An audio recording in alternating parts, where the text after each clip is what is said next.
accident, you need a lawyer, and you deserve an advocate. Because every accident has a ripple effect. It affects your time, your health, your ability to make money, everything. That's where the advocates can help. Speaking with an attorney is simple and 100% free. We're available 24/7 for your convenience, and we'll take on the claims process so you can rest easy. Because you're not just a client to us, you're a person, and you deserve the best help you can get. You deserve an advocate. This is the Monty Show, the truth in sports talk streaming. When you want unbiased opinions about your favorite team without the spin, all you have to do is find the Monty Show, streaming live and available 24 hours a day, 7 days a week on YouTube. And now, here's Monty. Hey, the Monty Show live on your YouTube machine, February 27th. It's a Thursday. And as usual, we are presented by the Advocates at theadvocates.com. If you get in a wreck, you guys, trust me when I say, don't trust your insurance company. They're not working for you. You pay them all those premiums for all those years. Then you need them in one of the most important moments in your life, and they're not there for you. That's why you got to get to theadvocates.com. Let them fight the claims process for you so you can get back to the best version of yourself. The best part about working with the advocates, you never reach into your pocket to cut them a check. No, sir. No consultation fees, no retainers, just clear risk-free advice at theadvocates.com. A lot to get to on the show today. It is Fat Thursday. And Fat Thursday essentially means Lent starts here tomorrow. Because is tomorrow already Good Friday? Yeah, bro. No, it's not. Yeah, it is. Okay. Is tomorrow Good Friday already? I'll be honest with you. We did a show last night, and we are in the absolute twilight zone. It's April 18th. Lent begins tomorrow.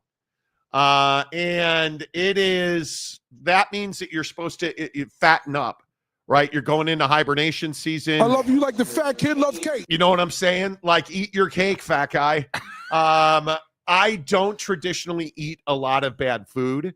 But you know, listen, if you want to tip the show today, we'll take those proceeds live during the show and get some donuts for everybody. And we'll have them delivered on the show. We'll eat them, but we'll eat them. But it'll be great, stuff.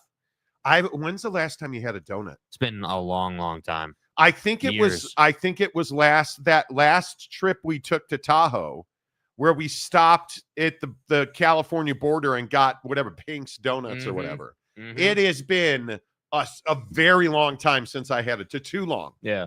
Frankly, too long. As you know. But it's fine. So get into that. And then unfortunately today, Gene Hackman passes away. The revered legendary actor, 95 years old. Yeah. Just somebody that I really was a huge fan of. Yeah, Gene was a legend, bro. I mean, this is somebody who played a ton of huge roles, super successful career. I don't know what else to say about the guy other than that. I mean, he was great. Yeah, and obviously he was a shell of himself as he got older. But Gene was a guy that, it picked the movie. The Firm, I think The Firm was one of his best performances. Obviously, we all know him from Hoosiers, Superman. Like, he was in so many great films. And to battle and to live to 95 years old. And then, if you don't know the story, yesterday afternoon, a wellness check was called in for Gene Hackman. Authorities went to his home in New Mexico and found Gene, his wife, and their dog deceased. And they have already said that foul play is not suspected. My guess, that sounds like carbon monoxide poisoning is what that sounds like to me. Gene was 95 years old. Obviously, we were looking at photos of Gene, and Jake said to me this morning, man, he's a shell of himself. Yeah. Yeah. He was. That was the thing for me. I didn't realize, I guess, I don't know. I guess I had just fallen out of touch with Gene. Like, I didn't realize that Gene had, was in that kind of place, Yeah, as he got older. I think the guy is what American dreams are made of. When you think about the fact that He was voted least likely to succeed as an actor. He did not break through until he was 37 years old. And when you start thinking about, your favorite actors, I don't think there's any doubt for me that Gino's in that group. Yeah. He's a guy that when I think about what Hoosiers meant to me as a kid, I loved that movie. I absolutely loved that movie. And I loved his character in that movie. Like, he was just in so many great films. And again, the movie that I between Hoosiers and The Firm, those two were probably it. And I'm just so thankful that Gene Hackman made it to the big screen. I'm so thankful that we got to appreciate his talent, because when you live to 95 years old, and however this ends up that he passed, I'm thankful for The French Connection, which was a fantastic film. I just look at all the work that Gene Hackman did, and I can't even remember all the work that he's been in now, but he made the character actor a mainstream actor. Yeah, I know. I was first introduced to Gene Hackman for his performance in Enemy of the State. That's when I my God, yes. So he was really good in Enemy of the State. And then I also was a big fan of the Behind Enemy Lines performance. That was really good. I didn't really see, I guess I'm not a big Superman guy. I haven't seen him in Superman. That wasn't really my thing. You were too young. You're too young for that. No doubt. But he did some newer age Superman stuff. Like he was in, the 2006 Superman movie. So like he did some newer stuff, relatively speaking. But I just think, Gene was just old reliable. I feel like Gene was somebody who always gave you a good performance. He was always dynamic, always played a great role. And just unfortunate that news came across today. Man, I guess the Supermans were in the late 70s, early 80s. Looking at his credits, man, I'm old. I'm old. There is no doubt about that. But what a great career. What a great actor. Yeah, he was great in The Firm too. Again, right. Awesome. he was phenomenal in The Firm. Yeah. And again, they are saying that Gene Hackman foul play is not suspected in his death, which makes me believe that it was likely carbon monoxide poisoning. When you find multiple people in a home and the pets are deceased as well, that's probably carbon monoxide. Yeah. So if you don't have carbon monoxide detectors in your home, please consider getting them. Make sure they work. Nobody should go like that, dude. Like, it is just, ooh. So yeah, he was the best Lex Luthor. There's no doubt about it. Sal Capone, how the heck are you? Have you recovered from Arizona basketball last night? If we look at Arizona basketball, you guys, we look at some of the stories on this show, the absolute destruction that BYU laid at the feet of Arizona, for then to turn around and come back and play Utah. Arizona basketball 83-66 over Utah last night.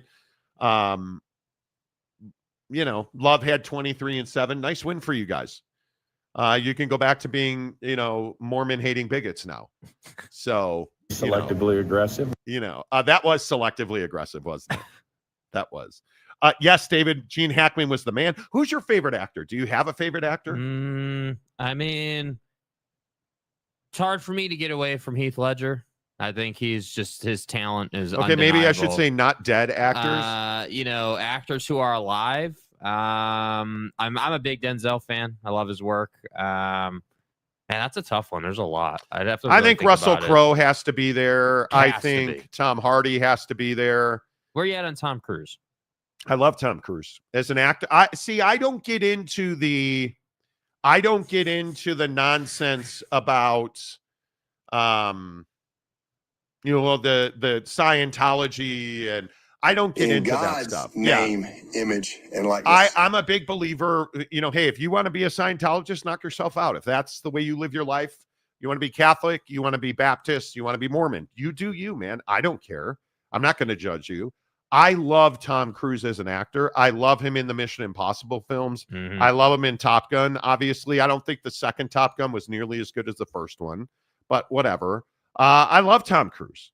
But if you were talking about, favorite actors, I think the great actor is a dying breed. Daniel Craig. Daniel Craig, Mr. James Bond. Yeah, did you guys hear that MGM is taking over creative control of the Bond series? I love Daniel Craig as James Bond. Yeah. He is one of my favorites. I look at the actors now, and I don't know that we have, depending on the role. The Revenant was a little different for me with Leo. He's so good. I mean, what film was he not great in? Right. How about Joaquin Phoenix? Nah, he's a strange duck, dude. I mean, obviously, Gladiator is one of my all-time favorite films ever.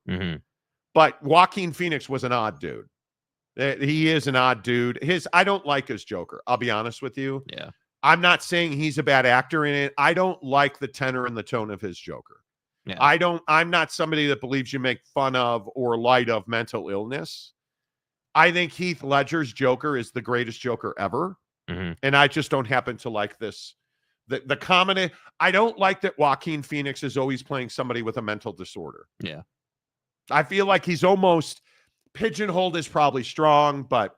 Well, after his performance in Gladiator, I mean, he kind of went down that road. Well, yeah, Sergeant Clint Eastwood is amazing. Stud. Kevin Costner is amazing. What about Tom Hanks? Tom Hanks got to be there. Not anymore. I think Tom Hanks, obviously, when I think of Tom Hanks, I think of movies like Big, right? I don't know, like Saving Private Ryan. Well, Saving Private Ryan was fantastic. Yeah, that was kind of where I was introduced to him. Like a real, strong performances. Homie from Billions, the redheaded guy. The British guy. I just don't remember his name. Yeah, Axe, the guy that played Axe. To Google him. Yeah, in the military. Band of Brothers. Band of Brothers. Yeah, like phenomenal. I think about that, and I think he's great. Cillian Murphy, I think is fantastic. Damian Lewis. Thank you. But when we talk about great actors, I don't know that there are a whole ton of great actors. I enjoy a bunch of dudes. I think Russell Crowe as Gladiator is probably my favorite movie character of all time. I would say right now, Cillian Murphy's way up there on my list. I think he's incredibly talented, can do a lot of different things. I think, I think it's hard not to have Cillian Murphy up there for sure. Yeah, I think the hard part for me is like Vince Vaughn is a guy that I love. Wedding Crashers, his comedy stuff. And forgive me, because again, I can't flip and remember the name of it because I have zero recall memory. But he's doing a series now, that I really like, and I like Vince Vaughn. I like Vince Vaughn's humor. I like his, I like a lot of the stuff that he. Bad Monkey is a phenomenal series. He is the star and the executive producer of it. And my wife turned me on to it, and I think it is phenomenal. It's on Apple TV. I would really encourage you guys to go and watch it. But I don't know that I'm not sure that there is a great, iconic Tom Cruise, Russell Crowe, badass actor. I think Timothy Chalamet, the guy who plays Dune. Yeah. I think he's on his way. I think he's got potential to be the next. But also, what is that role, though? What is the role? And we're going to get to sports, trust me. But as we talk about the death of Gene Hackman this morning, the legendary actor, I just don't know what that movie is or what that role is.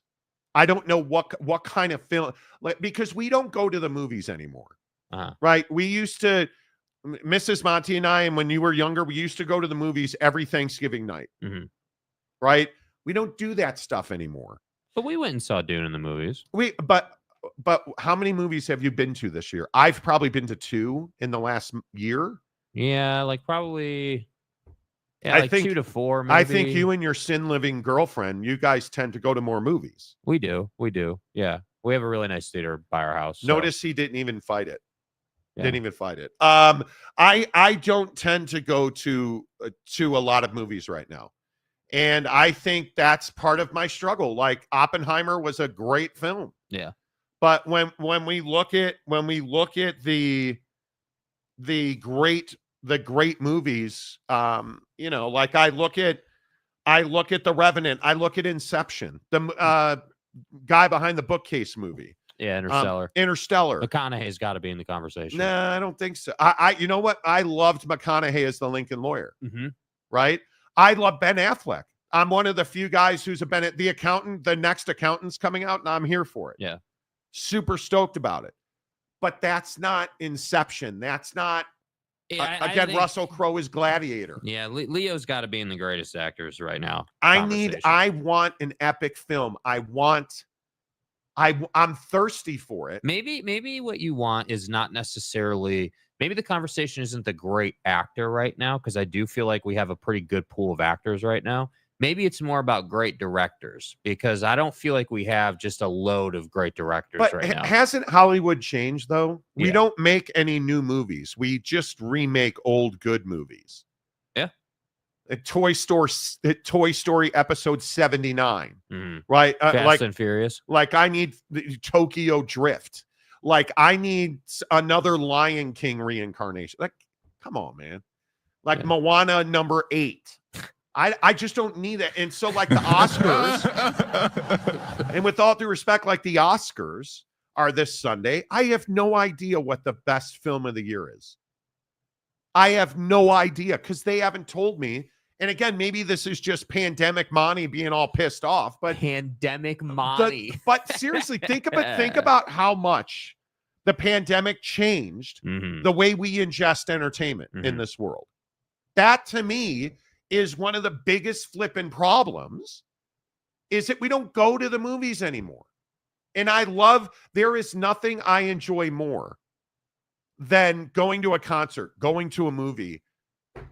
But we don't do that shit anymore because of the pandemic. And it really is. Well, here's what I would say, though. I think that people are doing it. People are going to the movies. I think that it just feels different. Yeah. McConaughey and True Detective. Yes. Yeah. Dallas Buyers Club. Strange Clouds. Dude, this is so bro. you. Come on. Strange. This is so you. And it's so accurate. Come on. Get Kevin Spacey in the House of Cards. No, House of Cards, yes. The Los Angeles cop movie. Oh my God. Like, are you yeah. Until what happened? Well, until I mean, come on. Harrison Ford, I think, please stop acting. Please stop. Yeah, he needs to retire. Is The Rock huge? Is The Rock still huge? Remember the movie or the TV show on HBO where he played the agent? Yeah. I can't remember titles to save my life. I just think it's different. I think it is. Yeah, Vincent D'Onofrio is a great one. Full Metal Jacket, flipping phenomenal movie, right? But if you LA Confidential. Look, LA Confidential with Russell Crowe. Yes, LA Confidential. Morgan Freeman. Yes. We got to talk about Bobby D, though, too, if we're going all the way back to there, dude. Oh, come on, says the guy who still has not seen The Godfather. Yeah, but, bro, I've seen Heat. I've seen a ton of his work, bro. Well, how good was he? Yeah, it was so good, dude. Like that, the scene in the street where they're shooting at each other. The gangster movie I love so much. Oh, my God. Ronin is such a good movie. So Wolf of Wall Street with Leo, phenomenal. Yeah.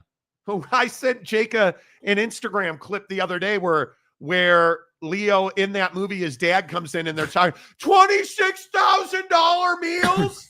It was amazing, right? So good. Just so Jack Nicholson. Who's today's Jack Nicholson? Yeah, I mean, I don't disagree that the 90s, 2000, I have to say, whether it's this or other things, the 90s, like 1990 to 2010 was a window in time where you had the golden age of a lot of things at once. You had the golden age of acting, the golden age of the NBA. You had, just an awesome time happening. Daniel Day-Lewis retired. Stud. The eye patch. Nick Cage, get the fuck. No, you did you not. lost all credibility right there, You dude. come in here and you say outrageous. Nicolas Cage, they He's got shouldn't no have, class. bro. They shouldn't have put his face back on. And face. That's a face listen, off. Just go back to doing the Ghost Rider movies where you're a headless motorcycle horseman. Look at Johnny Depp's a perfect example. Go be a pirate. I'm not the guy that's like, oh God. Oh, Johnny. Oh, who are you, No. Amber Day? Stop. Mia Khalifa. I'm not that guy. Al Pacino, phenomenal. Stud. Phenomenal. Yes, Daniel Day-Lewis. Keanu Reeves. Really? Really, Sergeant Morhew? Keanu is really talented, though, dude. John Wick. Keanu. Oh, let me bend backwards under some bullets. Dude. Shut up. That movie sucked. No, it didn't. I never saw it. Yeah, they all turned into Marvel movies. Right? Yeah. Like, I don't need. I guess maybe I'm just fuddy-duddy guy, get off my lawn, but I don't need comic book movies. Another comic book movie. Like it's Al Capone, of course. Right? I don't know. That I understand it. Jeff Goldblum is funny. I just think the game has changed. I think the acting game has changed significantly, and Keanu is Mr. Anderson. Mm-hmm. Yeah, leaving Las Vegas. No, that's so depressing. Nick Cage is not a legend. No. You shut your mouth. You shut your mouth, Nick Cage. Wait, did I see that right? That Noel just got put into timeout by YouTube because of a trash take? Wow. Nicolas Cage. Wow. Okay. Is Nicolas Cage or Mia Khalifa? Well, they're both gone in 60 seconds, so who cares? See what I did there? That was a Nick Cage reference. You're ridiculous. That was a Nick Cage reference. You're ridiculous. Some of my best material. Come on. Independence Day was the best movie of all time. Nah. You need to see more movies. That was a great movie, but not the best of all time, bro. John Knotts. Three's Company was so good. Ballers. Yes, it was Ballers. That's right. You don't need, but not everyone is like you, Monty. Yeah, that's true. That's very true. Gerard Butler, 300 was amazing. Nick Cannon is more legend than Nick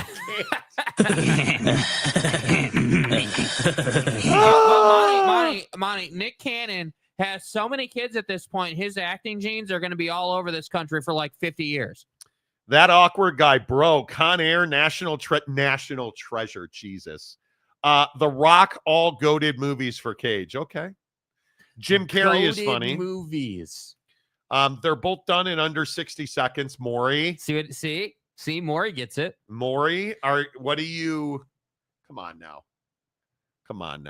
Yeah, what? We're not bringing up National Treasure for Nick Cage? Come on, dude. Come on. National Treasure is where he's hunting after the Declaration of Independence underground in a tomb. Saving Private Ryan. It has one of the best casts ever. Yeah. You know what I mean? Oh, look at that. Calford back in. 20 more Monty Show members. Okay, TJ. You got to answer the bell, dude. By the way, it's Fat Thursday. You want to tip the show and get us some donuts today while we do the show? Yeah, Bruce Willis. Not main event. Will Smith. Will Smith is talented. What do you know Will Smith for? Oh, come on. I mean, again, Enemy of the State was one that was where I was first introduced to Will, but there are a lot of them. I Am Legend. Grape Soda. Yeah, Bad Boys. Yeah, Bad Boys was epic, dude. I Am Legend is... You remember The Book of Eli? Yes. With Denzel. Oh. One of my favorite movies. I always thought that role should have gone to... man, we could go... But Hitch. Stop. What about George Clooney? I love George Clooney. I'd hit that. And you say things about me. The movie, I'm not the guy you kill. Yeah, dude. What movie was that? Where he gets blown up in the car or they try to kill him? Michael Clayton. Michael Clayton. Oh my God, was Michael Clayton a good movie? Oh my God. That was a great movie. That was one of his best performances, man. Oh, Samuel L. Jackson. And the name of the Tarantino movie I can never remember. Pulp Fiction. Say what again, mother? Yes. Don't you know who I am? Oh my God. I'm not the guy you kill. Yeah, that's. I'm a fixer. Yeah. A bag Such man. a smart person. You really are lost, aren't you? So I could, yes. Oh my God. Tyler Durden's good, but yeah, Christian Bale. Dude. The best Batman ever, Christian Bale. Amazing. Brad Pitt. I think Brad Pitt is one of the best actors. Nobody understands how good of an actor he is, because you just don't, when the best actor conversations come up, does Brad Pitt's name ever get mentioned? No. Nope. How and why, I don't know. But Brad Pitt's a phenomenal actor, a phenomenal performer. And, you know, Godfather 2, phenomenal. Robin Williams, also a great actor. The Constitution is a treasure map, Monty. Exactly right. Exactly right. Oak State James is in. Buy a New York style pizza and make Jake watch The Godfather. No donuts. Get a calzone instead. Dude, I would love nothing more than a mushroom and onion pizza. Man. So and there he is. There he is. TJ Beck has answered the bell. Bro. Phenomenal. Again, Appreciate if you don't you. have a Monty Show, if you don't have a Monty Show membership, Monty. at this point, I don't know what you're doing. Again, Yeah, pick them up. Appreciate it. You guys, while you're picking these up, please make sure you hit the like button. It really helps the channel grow. Yes. All right. Rip to Gene Hackman and his wife, as well as his dog, Had who a were great all run, bro. who were all found deceased in their home in New Mexico midday yesterday. Foul play is not suspected. It sounds like carbon monoxide, but until we know, we don't know. So that's why we've been talking about acting. If you're just joining the show, I see some of the comments are, hey, what's the latest on the Super League? Gene Hackman's dead. Whatever. Gene Hackman was the Super League. That's the latest on the Super League, bro. Yeah. Let's get the show rolling, though. Let's get into this conversation about gambling. In the comments section, do you guys gamble? Are you guys, you know, I'm a daily fantasy nerd. I love it, even though I shouldn't have taken the goaltender last night that Jake made me take. I did anyway. I shouldn't have, but I love daily fantasy, and it's gambling. I am 100% aware of that. The NCAA tournament is gambling, but this scandal that is rocking college basketball, and a little bit of the NBA with a guy like Jonte Porter, who is involved in this same situation. Terry Rozier in Charlotte, while in Charlotte, is involved in this situation.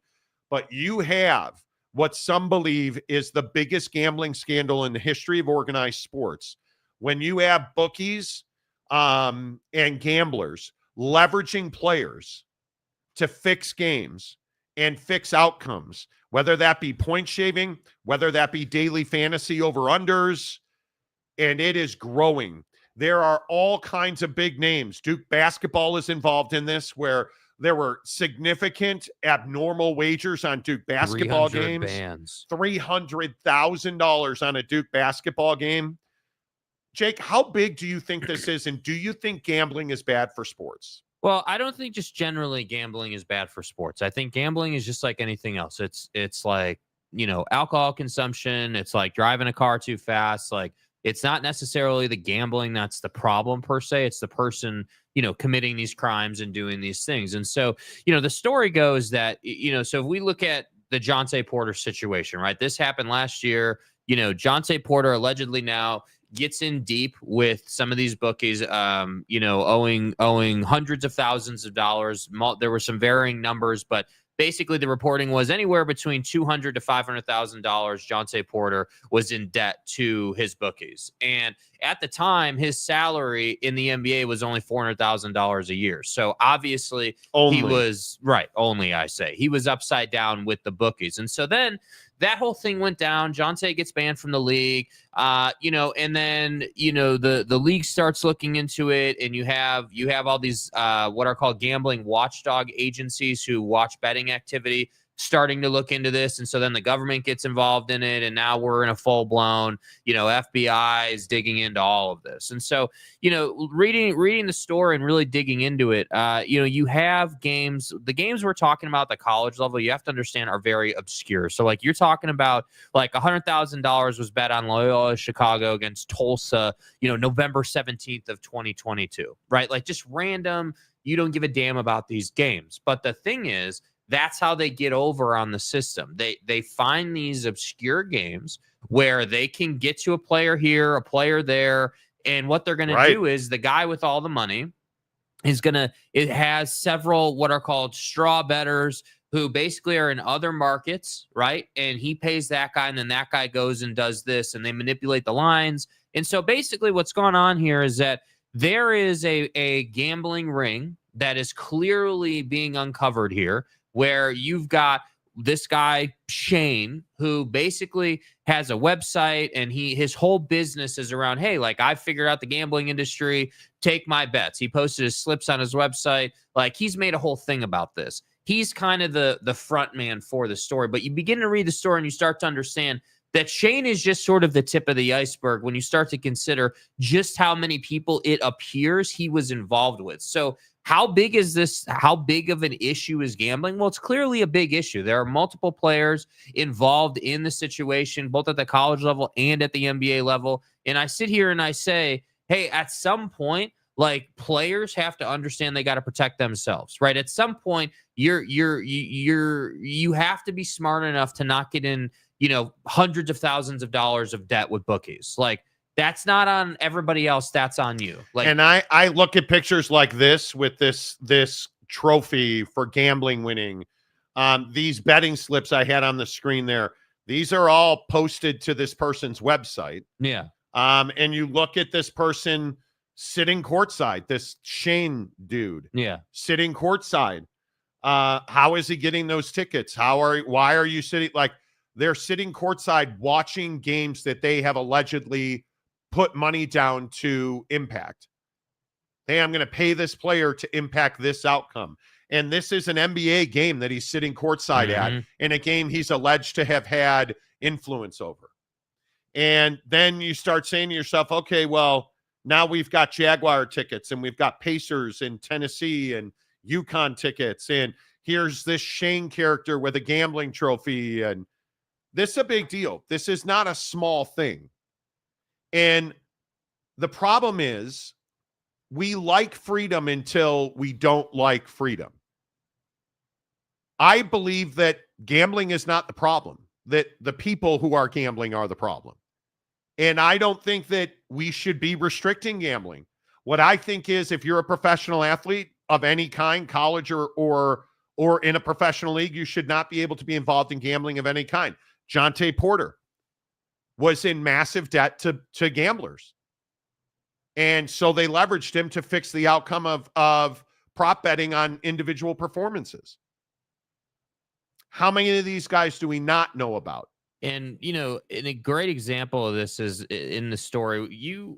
I don't remember when we brought it up. I think, I do. With the Jonte Porter thing, U.S. Integrity, this firm, U.S. Integrity, had gotten involved at that time. They're now known as Integrity Compliance 360. That's kind of their new name or whatever.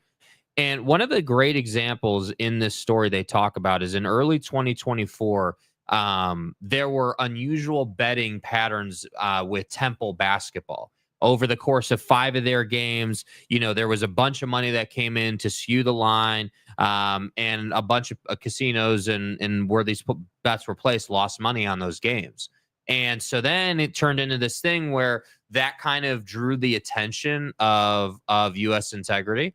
And then ultimately, the problem here is that now that Shane's been uncovered as being involved in like a lot of this activity, it's very widespread. It's not just like one guy here, one guy there. There's a lot happening here. They're starting to understand and paint the picture that to me, it seems like what they're saying is that there are like a lot of people. When I say a lot, not like 10, like you're talking about, 50, 100 people that he knows. He's got a network of people that help him manipulate lines so he can then go in and make money on those lines. Yeah. And that's the tough part, man. Yeah. So, you look at these kids, right? The Fresno State thing came out earlier this week, and it's like, hey, Fresno State's being investigated for unusual gambling activity, otherwise known as point shaving.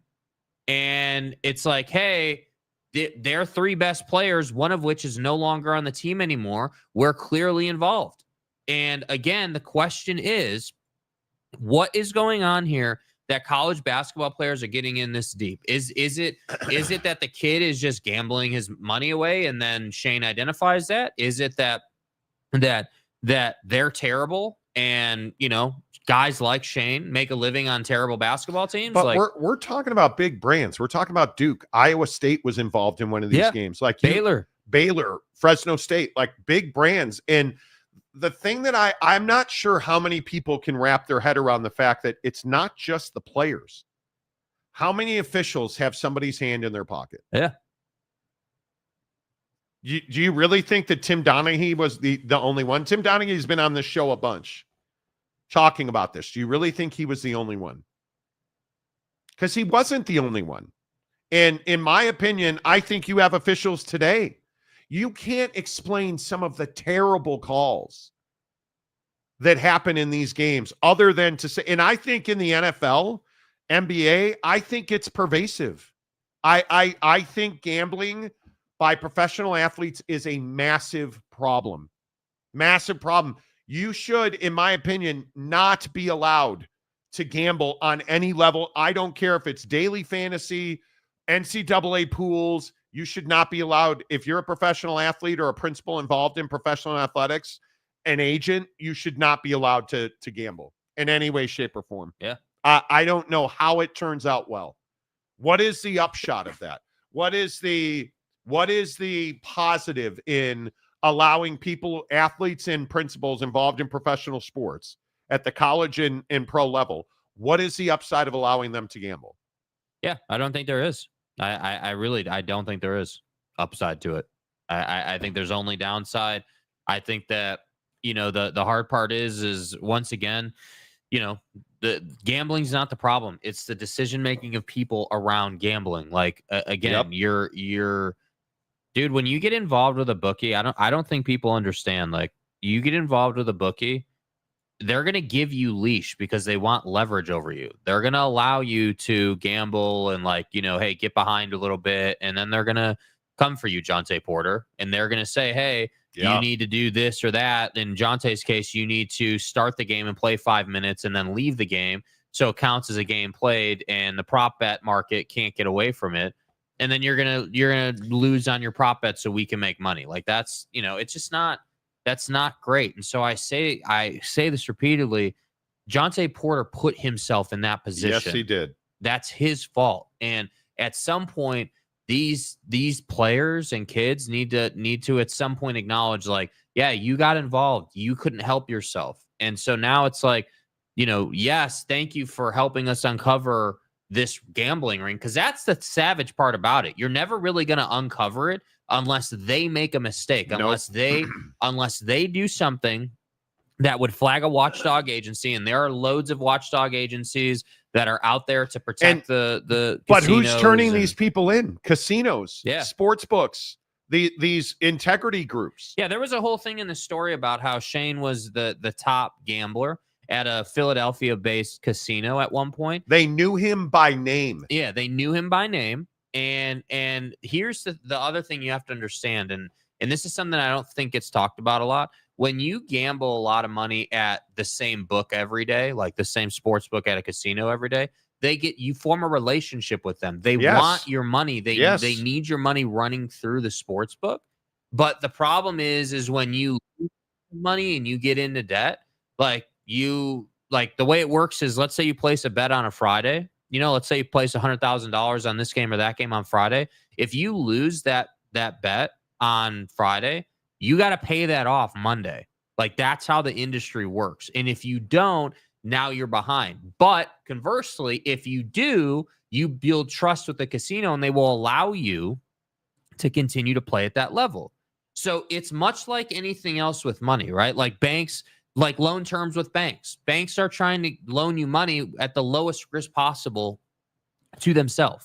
It's the same kind of thought process. Hey, we're not going to allow you to gamble hundreds of thousands of dollars if you can't prove you can pay that off and you have that kind of money. So it just, it's this whole situation where, yes, people look down on gambling, but gambling is not the problem. It is, once again, people trying to gain the system, people trying to have an advantage, and then people like Shane who build websites and say, oh, yeah, I've got the highest percentage I'm the king. I'm the best. Like, no, dude, actually, you're fixing these games and you have a network, by the reporting, a nationwide network that you're leveraging to go ahead and do this. Like, and come on. Did I mention he was found at the airport with a one-way ticket to, I think, Colombia and $10,000 in cash? Did I mention that? And you know what his cover story was? I'm going to get dental work done. It's wild. That was his cover story. Anyway, I don't blame the casinos for this. The casinos don't want point shaving and game fixing. I blame criminals. I blame people who are always looking for an advantage. Yeah. Whether that's in other crimes, RICO crimes, whatever, drug crimes, everybody's always looking for an advantage. This is not, I am telling you, this is not a gambling problem. This is a criminal malfeasance problem. That's what this is. And I don't think, and maybe weed's a great example of it. If that's what you want to do, if you want to vape, if you want to smoke weed and you know what it does to you, if you want to gamble, you should have the right to do that. You want to smoke cigarettes? Is there anybody here who believes smoking cigarettes is anything but death? No. Are there people here who smoke cigarettes? Yes, there are. Like, if you want freedom, be free. I don't think that we should be talking about banning gambling again. I simply do not. All right, let's get your thoughts in here. Look at all you guys on the gambling stuff. How many do you, in the comment section, if you feel comfortable, do you gamble? Are you an offshore guy? Are you a bookie guy? Oh, that was the other thing that got this dude in trouble. Yes. In one of the scenarios, I can't remember the game it was. There was so many of them, but basically what happened is a ton of money came in from offshore on this game and heavily skewed the line to, like, I think the line had opened to -3 for the home team or whatever. And all this offshore money comes in and pushes the line to, I believe it ended up settling at like 11.5. And that got major flags raised on it. Yeah, we'll see. We shall see. You guys are all still in on the eye patch. I lost credibility, and you said one-dimensional George Clooney. Who said one-dimensional George Clooney? And how is George Clooney one-dimensional? Honestly, it's Denzel is the best working actor. One of, it's fine. The Architect, CNN says it was a double suicide. Oh, that would be at 95 years old. That would be terrible. It's fine. Yeah, your Pistons look great. They really do look great. Sergeant Morhew, as a Vegas local, how can I not gamble? Dude, I think it's one of the things, if you're a resident of Las Vegas, you got to stay out of the books. Yeah, I don't see. Here's the thing, and I've always said I feel very fortunate to feel this way. I just don't enjoy gambling. Like go to the casino, drop $100. I just don't enjoy it. Dude, you want to put me at a blackjack table, or I love playing cards. I love playing cards, but I don't go and do it because I know I'm going to lose. And I'm incredibly competitive. If I'm going to piss away money, it'll be on a golf course where I don't gamble. Jake and I will bet dinner, right? But I'm not a guy that's like, oh, $100 a hole. Nah, I'm good. I've only taken money off of one person on the golf course, and it wasn't you. Who was it? It was a random I played with a year ago at Thanksgiving Point. I told you about this. Me and the girlfriend were out at Thanksgiving Point, and it was like, we were playing with this guy and we'd played the front nine. And so he was like, hey, bro, you want to play skins? And I was like, okay, well, let's define how you play skins. Because every golfer and their mom has like a different set of rules for how they play holes and everything. And I ended up beating him by like 2 strokes or whatever. And we were playing for like $20 for the whole 9. Like, it was just like, hey, whoever finishes better on the back 9. And so I finally beat him, and I'm like, no, dude, keep it. And he's like, no, if I don't pay you, I'll feel really bad, and this is, I just have to do this. And I was like, bro, I don't want to feel that way about gambling, bro. Like it doesn't need to be. People have asked us to play $100 a hole. I'm not doing that. No, I'm not good enough at golf to do that. And I am way too competitive. I would never play $100 a hole. If you want to play $5 a hole, like if we're talking about $20-$30, okay, cool. Yeah. But I agree. Gambling is degeneracy. For some, sure. I'm going to Vegas for spring break. Hell yeah, I'm going to be gambling. See? Steven Smith, I gamble a little, but not very often. Same. I already smoke, drink, and open Counter-Strike cases. I got enough addictions. Exactly. Matt Ritson, yes, hit straight flush on Flush Poker 1500 yesterday in Vegas. Nice. Roy Wall. Hello, Roy Wall. Saw this coming from the jump. Greed made leagues normalize sports gambling. It was always going to become an issue. But is it greed or is it freedom? Why should we not be allowed to gamble on sports? Because there are criminals? Yeah, I mean, I think that the greed part is I would agree that it's greedy as hell to create a website and put your winnings up there as like reliable picks, only to have them be reliable because you're fixing the game and like you have that level of control, which again is illegal. So like I just it's criminality. Yeah, I mean this behavior inside of gambling is totally greed based and abusive and not rare. Yeah, and not rare. Yeah, that's the other thing. That's probably the biggest thing. I would also say though too, like sports books, like we were just in Vegas like what, a month ago or whenever that was, and I have to say Vegas is just a little bit different now, man. It's not like we went to MGM and it just wasn't the same. Well, we went to the Aria Sportsbook and the Aria was great for the Notre Dame game, and it was packed. The Aria is by far my favorite hotel there now. It's awesome. Enjoy it. Yeah. It's awesome. Mastros is right there. Yeah. Hey, look at that. Tyler Stout, the newest member of the Monty Show. Hey, Tyler. Tyler, welcome to the Fam Bam. Thank you for being here. Way too many commercials on this show now. Well, I know. I have an idea for you, dude. You know what you could do? You could take all your gambling winnings and you could pay for YouTube Premium. And then you don't have ads. We don't control the ad flow, is all I can say.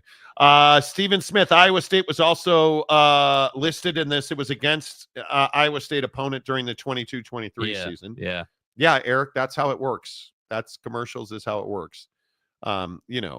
It's fine. The architect. Difference is you're accepting the terms of an agreement when you place a bet, not the other way around. Yeah, right. I totally agree with that. Right. I totally agree with that. Got to get YouTube Premium, compadre. Yeah, you do.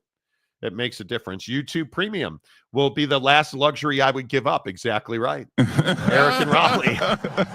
Let everyone bet on everything. If I'm Michael Jordan, I want to bet on myself. Just takes the integrity of the game away because most guys won't bet on themselves. They'll take money from bookies to not do well. Problem. Y'all pay for YouTube. Y'all ever heard of New Pipe? Ad-free YouTube. Never heard of it. Brandon Butler. Any vice can be turned into something to leverage. Exactly right. Exactly right. Jay McClanahan. That's where they go wrong in putting too much on nothing burger games. Yes. But they can leverage those games. It's much harder to go to a nameplate player or university and be like, hey, tank this game for me. I'll give you $1 million. You're not going to Cooper Flag and saying tank this game, bro. Yeah, you're not doing that. The Hawaiian golfer, I wonder if KU has been point shaving all year because they never look good. Dude, how bad is it's surprising too at KU. It is. Brandon Bootlair, every ref or umpire, prove I am not bad at my job. Exactly.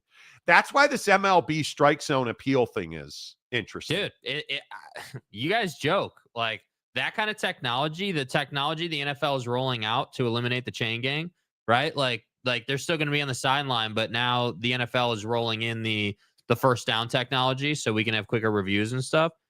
That type of stuff eliminates ways for bookies to manipulate the game. Like it does. The eye patch. There's gambling in all sports, but college basketball seems to be getting caught all the time because the money's huge and it's young people. It's really tough to point shave in football, almost impossible, because you don't control the game. If you're a star player like this Fresno State thing, they're talking about the top 3 offensive scorers, not good, but the top 3 offensive producers at Fresno State. That's how you fix a game.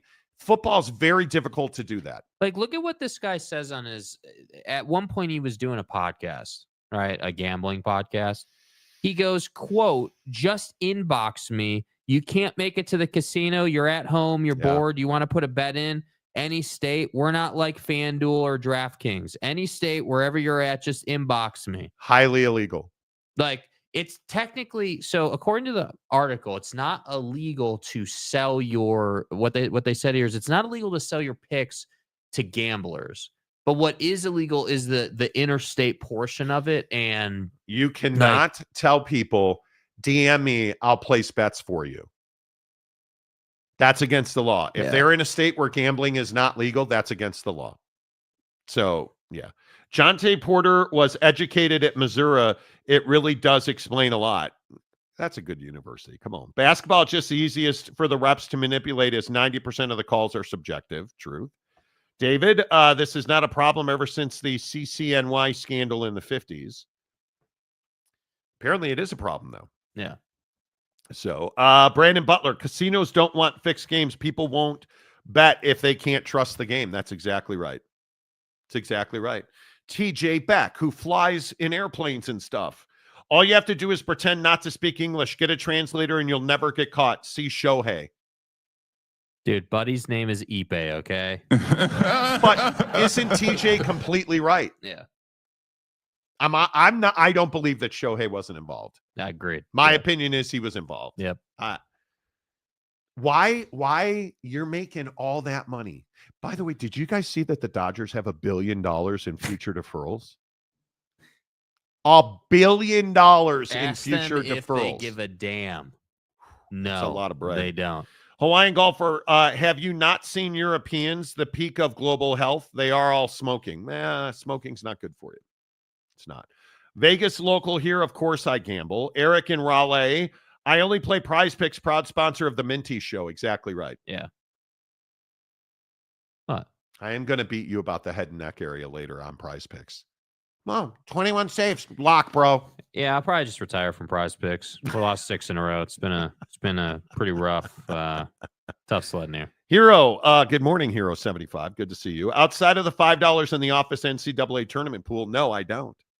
No, I don't. I have addiction issues. I can't risk those kinds of things. I am so thankful I'm not an addictive personality. I don't, and nothing I do is to the extreme except golf. There's really nothing that I'm addicted to that I can't control, you know. Gambling is fun. I gamble weekly, Jay Beers says. Okay. I said he's one-dimensional, you clown. Good God, Jake. I don't think he's one-dimensional. Yeah, I just don't think, I don't George think he's one-dimensional, bro. No. I think he's proven that he can do a variety of roles. Wasikowskinator. Gambling ruins sports, especially if you are on the losing end of a magical moment. Or does it make it better?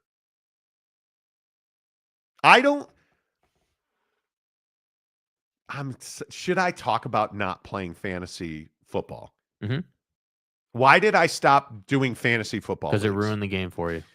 It made me root for teams that I find disgusting, such as in like the Packers. No, I think you stopped playing fantasy football because it just took all the enjoyment out of watching football from you. It did. I think that I want to watch the Bears. I want to watch. Well, okay. Addictions, the Chicago Bears. I don't want to watch the Bears. Yeah, for me, I have to. I don't enjoy. Dude, we work so much during the week that I don't want to have to watch football for any other reason than being able to talk about it. I don't want to have to worry about who's on my bench or who's in or who's out. Like I have enough trouble just making, straight up who's going to win the game picks in our family pick'em pool. Like it's just not that fun. Yeah. When I go to Vegas, I go for the hookahs, not gambling. Yeah, like Luca and the hookah, Did you guys hear this LeBron story that D Wade's telling? Why did LeCap leave Miami? Well, he wanted to win somewhere else. He wanted to go back home. Nah, Pat Riley would not allow him to eat cookies. LeBron James apparently likes cookies. Can't blame the guy. Pat Riley wouldn't allow him to eat cookies. Micromanaged him to that level. I'm out. LeCap, I'm out. LeGone, I'm out. I'm not doing it. Well, U-Haul. Yeah, La U-Haul, La Moving, La Mayflower Storage. I'm out. I'm not doing it, right? Like that's a crazy. And you wonder why Jimmy Buckets, emo Jimmy wanted out. Pat Riley's lost his mind. The Hawaiian golfer. I usually only bet money line in college basketball. Officiating is too subjected to bet spread. Well, yeah. You know, I only play poker and prize picks, dude. I love like playing Texas Hold'em video. Texas Hold'em, dominated at it. Loved it. But, you know, is what it is. Red Buckeye. I only bet on Jai Ali Alali in Tijuana. Okay. Make sure you pat the donkeys on the ass for me. Yeah. Rock and Rant. While we're talking about gambling scandals, never forget the Gene Hackman led Washington replacements to an epic comeback on the arm of Shane Falco. God, that was such a good movie. See, Keanu Reeves, Gene Hackman together. You know, I loved it. TJ Beck. What's the over-under on Two Shakes dating life? Those teachers, watch out, man. Jakes? Over's good, man. I'm in a good place. No, I'm not doing it. I'm not doing it with you today. You're not going to suck me into this whole. I'm not sucking anything in, dude. Stay hard. I'm not going down the black hole with you. I'm not doing it. I'm not doing it. That awkward guy. They better not take away the bottle throne review. What do you mean? The bottle throne review. Know what that means? Arlington Bears. I got money on the Bears moving to the horse track. Let's go. Right? How apropos. No. And Karn, I'm not going down the rabbit hole. The Bears are staying on the lakefront. I don't live in a what if scenario. Stupid Bears. If the Chicago Bears leave the lakefront, I will be so disappointed. And yet then again, I'm the guy that's a Cubs season ticket holder now. So I'm sold out of spring training tickets. Nice. Which is great. Nice. Which is great. Nice. But is what it is, right? Sergeant Mayhew, let's be honest. Everyone here is addicted to the Monty Show. Yep. The good news is you don't have to lose money watching Should we us. do like a, because I'm legitimately a Chicago Cubs season ticket holder. I have 2 in the bleachers for every game this year. Should we do a meetup in Chicago? And you guys can stand outside and it'll be fine. I'll wave at you from in the stadium. Yeah, you can have your brat and a beer. You know, Big Ten Media Days in Las Vegas this year. We're going to go to that. So maybe we do a meetup. Fat! Jesus. Monty isn't addicted to anything except golf and shoes and bad opinions. Truth. Truth. I've stopped buying shoes. Unless they're for golf. No, I'm not even buying golf shoes. There's some fire golf shoes out right now that I would buy. I'm not buying them. Ryan Dooley, the Bears need to draft offensive linemen for every pick that they have. Draft 2 and buy 1. That's what it comes down to. Draft 2 and buy 1. The awkward guy, put the cookies down now, right? It is Fat Thursday. Yeah. Lent starts tomorrow. Yeah. Come on. Tip the show, man. I want some donuts, bro. I want to order some donuts before the show's over. Come on. You know, the Hawaiian guy, Monty, walks barefoot now. Disgusting. Disgusting. Texas versus Georgia. Yeah. Absolutely. I know what you mean now. Got it. Johnny Utah was better than Shane Falco. Movie QBs. Pain heals. Chicks dig scars. Glory lasts forever. He has no idea what that's a reference to. And it's what's wrong with the degenerate millennial generation, you suck faces. Yeah, you guys were shitty parents, bro. Terrible parents. Like, how do I not know where that's from? Terrible. the Hawaiian golfer. If you aren't gambling on armored MMA fighting, then you're not a real man. Apparently, I'm not a real man. Okay. Mike Smith, Mountain Mama. Mess around with my cookies and find out. F around and find out. Why are you screwing around with LeBron James in trying not to allow him to eat cookies? And again, Miami Heat LeBron James. Like peak LeCap. Yeah, like, dude. Peak. This is when dunking from the free throw line. This is when Bron. his hair started falling out, like the hair thinning. And he had the back like issues. come on. And, you know. Come on. TJ Beck, the 85 Bears defense was Delta Force. We really were. Eric and Raleigh just sent you guys a video on Twitter about an event at the World Series circuit in Cherokee, North Carolina. Okay. That's fine. It's got some Oak State James vibes to it. All right. Can we talk about the NFL Combine? This right here is painful. Jake, would you draft Penn State stud?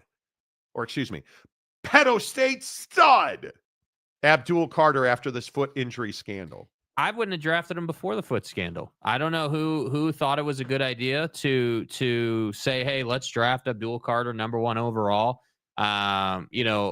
In this draft, I just didn't. I never agreed with that. Mel Kiper put out his mock draft and had Abdul #1 overall, but I don't believe in drafting defense #1 overall. Like, with all due respect, I just don't. I think that in the NFL, the league has become so much more about QB play than it ever has before. Like, obviously, we get the one-off occurrence with like Saquon, where the running game is prolific there. But overall, this league is defined by having a quarterback that can move around, that can lead your offense, and that stays out of trouble off the field. I look around the NFL, in the good teams, their quarterback is locked in and in the building most of the day, every single day.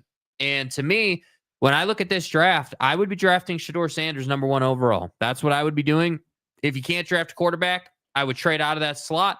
And I would try to get value for the #1 overall pick. And then if you want to draft defense lower down the stack, that's fine. First of all, it's Mel Kiper Jr.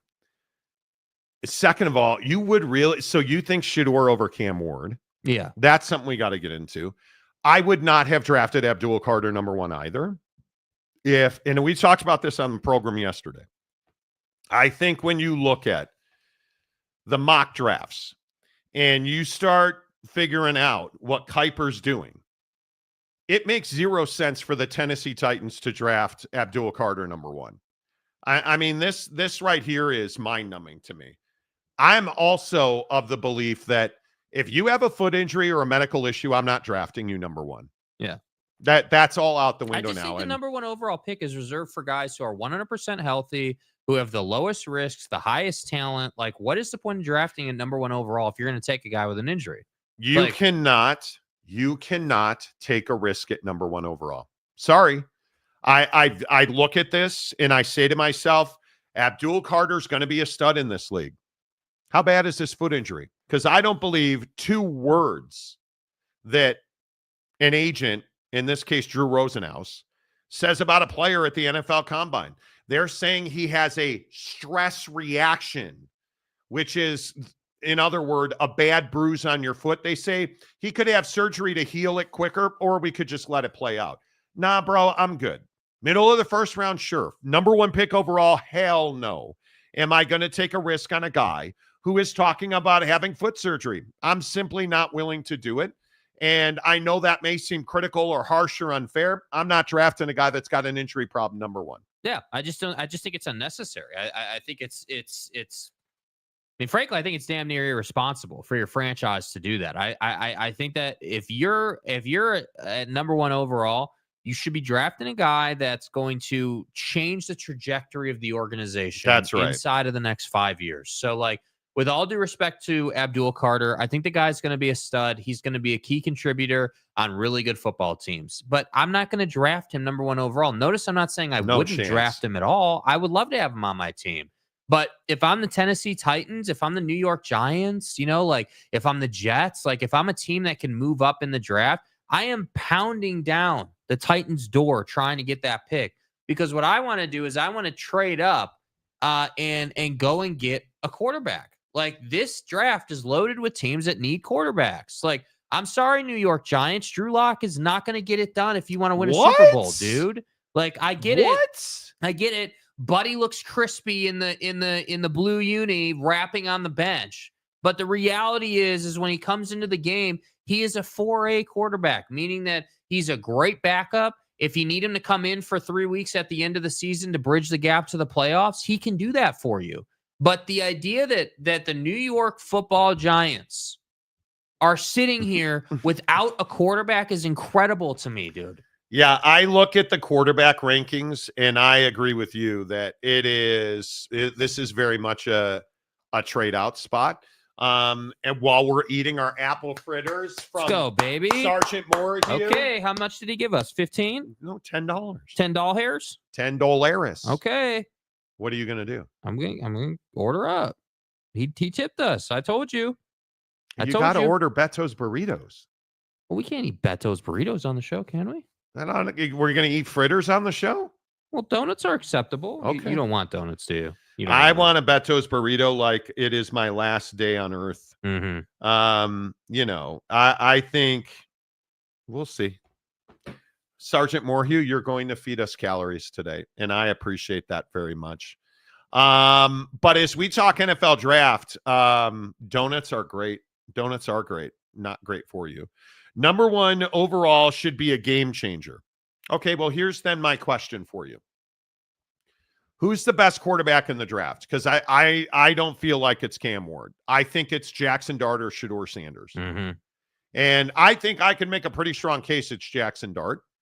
I look at Jack's numbers and I say to myself, I don't know that any quarterback in this draft has better rhythm in the passing game than Jackson Dart does. I don't have any doubt that he understands what defenses are trying to do to him. His timing and anticipation in the pocket is by far the best in this draft. His ability to be mobile and extend plays, the best in this draft, better than Shedeur Sanders, in my opinion. Mm-hmm. But Shedeur has that it factor where he makes that one play that is just like, how? I think it's very close between Shedeur Sanders and Jackson Dart. And I think there is a very good chance that Shedeur goes number one in if somebody trades up. I think if nobody makes trades, I think Cam Ward's your number one quarterback.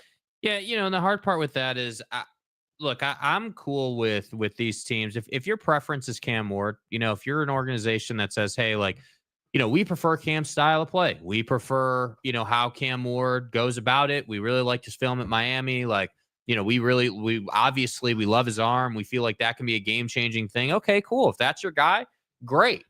That wouldn't be my guy. I'm a Shedeur guy. But ultimately, don't draft defensive end, edge rusher guy with a foot problem, number one overall in the draft. You can't do it, bro. Not when you've gotten. And listen, let me give Cam Ward some flowers, dude. The arm is awesome. His ability, flowers. His ability to roll and throw on the run is elite. But it's just his risk aversion that's the problem. And he's going to figure that out real quick in the NFL. But if you can dial that in, he's going to be a really good NFL quarterback. So I can see why people would like Cam Ward. I get that. But when I saw Mel Kiper Jr. put this out that Abdul Carter was right now projected to be the number one overall pick in the NFL draft this year, that's one of those where I just feel like that just is a silly pick at number one overall. Now, if you're sitting at 6 or 5, dude, that's a great pick. This is obviously pre-combine. Right. Yeah. Right. Yeah. So, and maybe it changes. But maybe it does. But I think you're looking at now, there's a new report from the Scheftinator, I believe. Has it that doctors told Penn State defensive end Abdul Carter that after further scans on his right foot, surgery is not advisable. Carter will work out at his March 28th pro day at Penn State. I couldn't be more confident that this will be a non-factor where he's drafted, according to Adam Schefter. Yeah, but see, Drew is just doing his job. I mean, that's what you're supposed to We'll say. see. I don't know what that looks like, but we shall see. I mean, I have to say, when it comes to foot issues with NFL players, like I'm down to overlook that a little bit if it's a safety, if it's a lighter weight skill position guy, right? Who is a fast twitch athlete who isn't leveraging themselves so much. But when you're a defensive end and you're pushing the offensive lineman the whole game, you're leveraging your feet and your ankles, and I just can't. And one of the things that really concerns me is these are multiple injuries now. He had a shoulder injury in the playoff against Boise that kind of lingered. I just worry about that. David Persons for $2. Doesn't Darth Sankey approve all first-round picks? I believe he does. Right, yeah. I believe he does. Wow, look at Calford, $50. Appreciate you, bro. Thank you. What's it say? Appreciate that very much. For your blue cheese dip donuts. No. And again, I'm here for it in the comment section. Blue cheese or ranch. I think we all know it's blue cheese. Blue turf. Dart is the best QB in the draft. I think there's a lot of momentum going that way. Yeah. If a team does not believe that the top QBs are not worth it in a weak QB class, which this is, trade down or take the BPA. And I think best player available is very interesting. That's very interesting. I think Mason Graham is the best and safest pick of the top 10 picks. Well, that could certainly be. And again, if we look at Kuiper's mock draft, Cam Ward now is a risk. Huge risk, probably a stretch, but a risk. Cam Ward, Travis Hunter. How is Travis Hunter not going to be successful as a football player? Yeah, I don't know. The only way he's not successful in his early years is if he gets to a situation where they don't have a quarterback at all. Is Will Campbell a guard or a tackle? He's what you need him to be. Mason Graham I think is going to be a stud, no doubt about it. Ashton Ginty, questions. Shedeur Sanders. I think Shedeur is going to be a fine NFL quarterback. I really do. I think Tyler Warren's going to be a hell of a tight end. I look at some of the other names on this list. I think Omarion Hampton is a very undervalued running back. I know I've talked about him a lot on the show. Emeka Egbuka has to be a home run, isn't he? I mean, the guy's a phenomenal. He's got Seattle athlete. Seahawks written all over him. Right.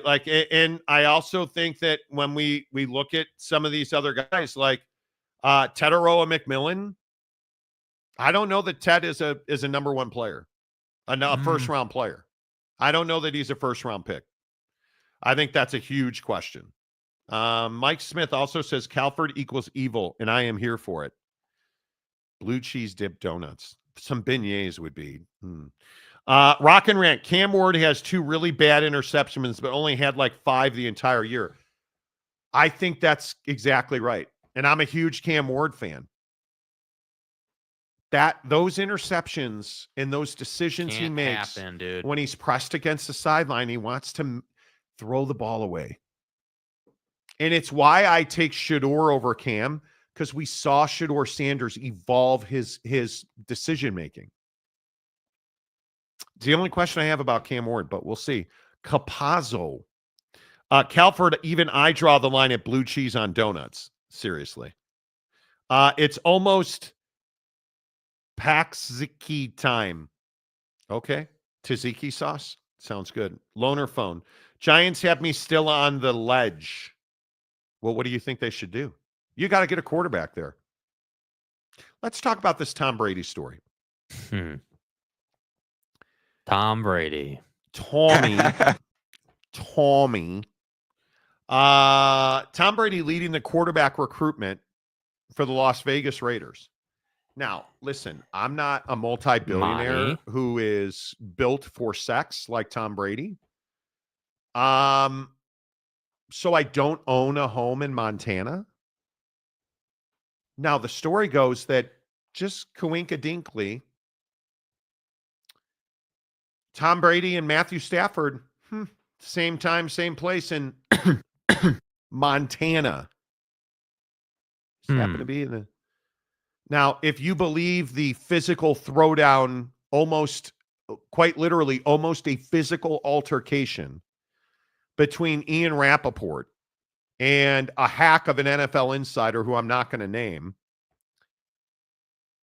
They're arguing on socials, and then in person, it almost got into a physical altercation at the combine over Tom Brady recruiting Matthew Stafford to the Raiders and whether it was accidental that they met in Montana, of all places. This hack reporter said to Ian Rappaport, allegedly, he said what he said. Allegedly said to Ian Rappaport, if you keep doing this to my reporting on Twitter, we're going to have effing problems. In the middle of a Starbucks, allegedly. Where his dad formerly was not formerly, is the founder of Starbucks. This hack reporter. Come on, dude. You like, I just don't understand it, man. Like, I'm people. What are we doing? Don Yee, Tom Brady's agent, wants to put out here that the story from the hack reporter is false about Tom and Matt just running into each other on a chairlift in Montana. Now, I'm all down with the idea that, yeah, it's probably not an accident that they, quote, ran into each other in Montana, that they just happened to be at the same ski resort on the same chairlift on the same day. Okay, I'm good with that. I'm fine with that. The problem is you don't have any way to substantiate that they, planned that they, somehow texted each other, got on the phone. They broke up over FaceTimed, got on Snapface, and planned this. You don't have a way to substantiate that. So if you can't substantiate it, then stop saying it. So for me, I look at this and you see the tweet on the screen. Ian Rappaport saying Tom Brady and Matthew Stafford, like many other high-profile people, both own houses in the same ski community. So the assertion is, hey, bro, you're reporting that they're scheming and they both own houses in the same community. Okay. So Tom Pelissero, also of NFL Network, reporting on Twitter, reached for comment about an internet rumor that Tom Brady hosted Matthew Stafford on a recruiting visit in Montana. Brady's longtime agent, Don Yee, told me, quote, I know that reporters sometimes make mistakes in their haste, but this story's inaccurate. So Starbucks bro got the story wrong. Mm-hmm. And then he and Ian Rappaport started going back and forth because I don't shut up. Yeah. How about just shut up and go away? Why are you going? Go be a barista. Why the hell are you going up to Ian Rappaport in a Starbucks and threatening him?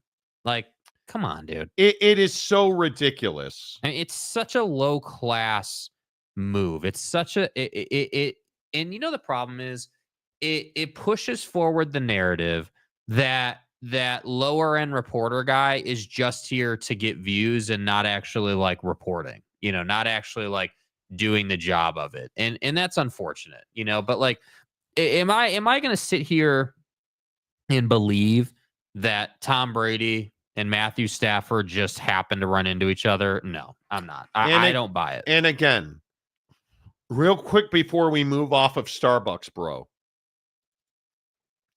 you explain to me, if you are Fox Sports, you explain to me how this guy's still employed when NFL security is now investigating. And why are you Fox FS1? Because you have guys like this. It's outrageous to me. I mean, I just think the idea of, hey, Ian Rappaport and company were able to essentially get a statement from Don Yee that says, hey, this is untrue. And then that turned into, in your mind, hey, let me go and physically threaten Ian Rappaport of NFL Network in a Starbucks. That's you're dumb, dude. You're not smart. You're not considering the ramifications of your dumb decisions. And I'm be curious to see what comes out of this, because you can't have people going up to these guys and saying, the quote was something to the effect, allegedly was something to the effect of, hey, if you keep doing this to my reporting, we're going to have effing problems. Like, okay, dude. Okay. And yeah, I just think it is wild. Like, tough guy in the room is always funny to me. Like, loudest barker in the room guy. You're going into a Starbucks, and I don't think anybody recognizes that he's the son of the founder of Starbucks, this guy.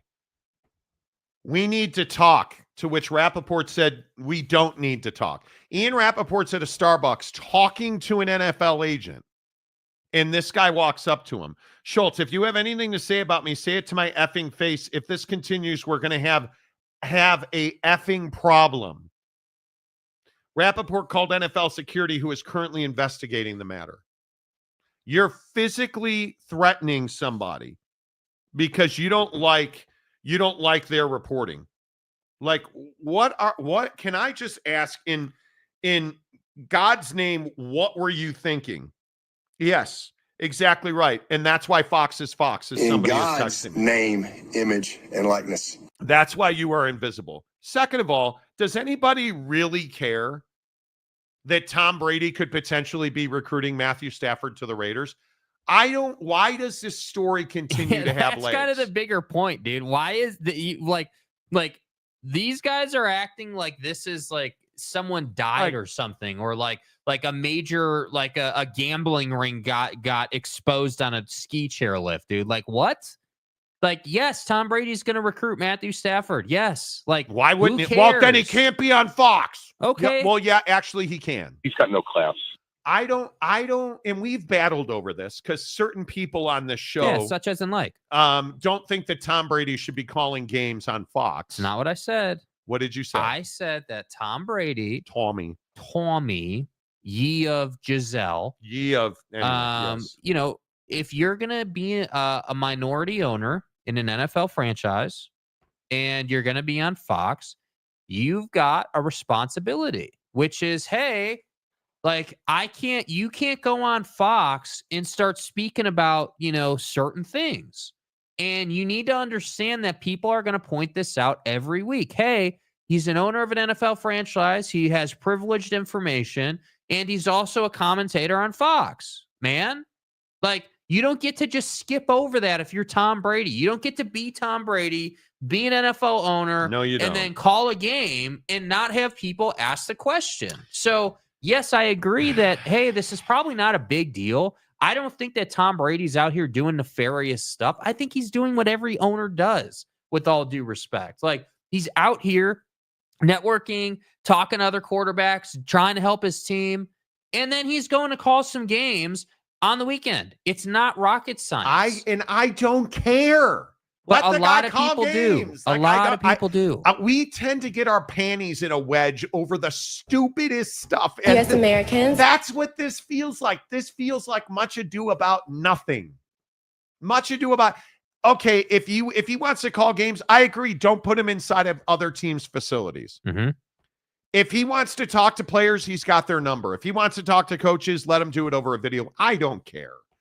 The idea that somehow the universe is going to eat itself because Tom Brady's recruiting Matthew Stafford, so and somebody disagreed with you, so you went to a Starbucks and threatened physical violence, that's the part we should be outraged about. Yeah. Okay. Delaric, Rams, I probably got too fired up over that.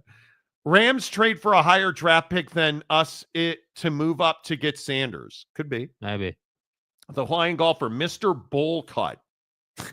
Do you mean the owner of the Raiders, Mark Davis, I think, needs to get a respectable haircut before he can get a respectable QB? Bruh. Okay. Sergeant Morhew, I agree, but in his defense, when you're a billionaire, I think you'll care much at all for your hair. I don't think Mark Davis cares. No. Yes, nerd fight. Conundrum. Hey, Monty. Mike Smith, prize pick over under on giving a damn about some unknown reporter going after Rappaport in a Starbucks. It's incredible, dude. It's wild to me. And that's the other thing I love about this story is that this dude thinks so highly of himself that he thinks he can go up to a guy in Ian Rappaport who, no matter what you think of Rappaport, is a veteran in the game and well-respected. Like, well-respected. And you're at one of the biggest NFL events of the year, and you're physically threatening people at a F Starbucks. around and find out. You know. Come on, dude. Be better. Welcome to the nightmare. Hack reporter Starbucks bro needs to focus on the difference between a tall grande venti and not a meetup between Brady and Stafford. Exactly. And Eric and Raleigh ain't wrong. This is exactly why Conor McGregor said what he said. Like, who do you think you are? Who the fuck is that guy? Right? Like, who do you think you are, man? It's wild. Brandon Butler, the bigger issue is I do believe that Stafford is still technically under contract to the Rams. He has permission to seek a trade. So wouldn't that be tampering until he is released? No, because the Rams have given Matthew Stafford permission to seek his value in a deal. So it is not tampering. And Tommy was just on a ski lift, bud.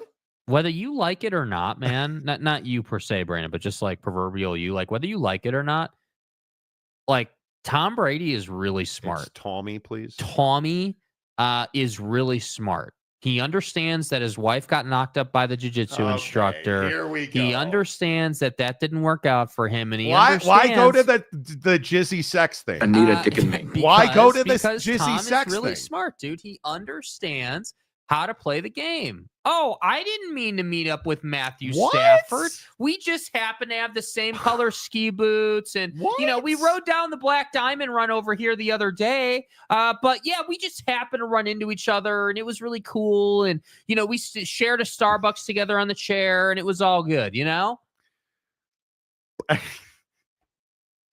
Okay. Calford gifted 50 more Monty Show memberships. Wow, bro. Dude. TJ, door's knocking, bro. Stop. You've got a competition.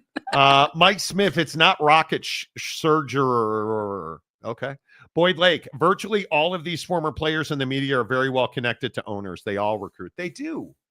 And if you're not, you're doing something wrong. Yes.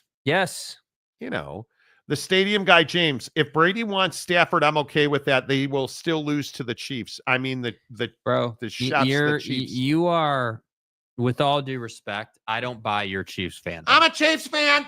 I'm a Chiefs fan. I don't buy it. That's bullshit. And you can tell me that you've been a fan and you bought your jacket like 800 years ago before, Kermit was the quarterback, but I'm not buying it. Yeah, I think if you're a fan of the scumbag Kansas City Chiefs, I'll just call you TJ Beck. If you don't have a membership now, and first of all, I would just like to say thank you for donating memberships. Thank you for TJ and Calford, and I really appreciate that you guys support the show. In all seriousness, we must be pushing 400, 500 memberships in the last couple of days. It has to. You guys are ridiculous. Yeah, you guys are absolutely. And listen, I'm here for it. If you guys want to give 50 more memberships, my God, dude, let me get the button back out here. Jesus, you guys are ridiculous. This is incredible. TJ, don't do it. Please. Don't do it. Don't do it. Don't do it. Do you know what that's like these days? You guys are awesome. I appreciate that. And if you are not picking up memberships right now, I don't even know. Yeah. Toe Sucker 69. Toe Sucker 69. Who are you, Donnie? Gifted a Monty Show membership.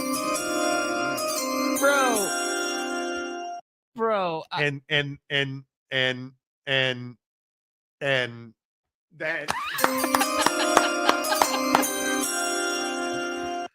much love, dudes. I appreciate it. Who am I to step in the way of two gladiators going head to head? I am not one to, Monty, much ado about nothing. Yeah, you're worked up on this Shakespeare rolling over in his grave. I mean, Bro, this is incredible. It's fun. What did TJ say? TJ, Calford is choosing violence. I agree. I agree. You know, but I have to say, TJ, in his defense, Calford has been the king of membership gifting for some time. You know, that's been a thing for Calford for a while, and we appreciate Calford. Calford is a long time, and we so appreciate the that. dynamic here, TJ, and again, not criticizing you at all. I'm just simply explaining this. Is that you are now stepping in and challenging the king of gifted memberships, and so that's why we're going back and forth. Yeah. Eric and Raleigh, Toe Sucker 69, the burner account for Rex Ryan. Right. Exactly. Yeah. Exactly. You know, Sir Bob Lob says he did it. Yes. Sergeant Morhew, might be time to mute the notifications.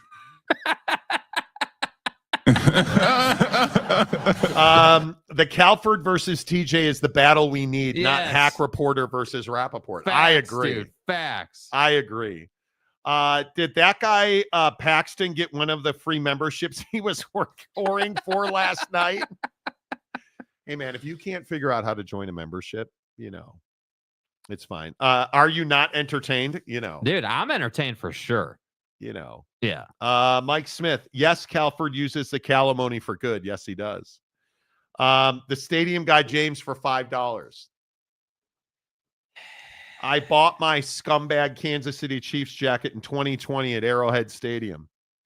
I worked at the Kansas City VA from January 2020 to January 2022. Dallas is still my favorite NFC team. Okay. Okay. And again, listen, you guys, listen, I'm here for it. Dude.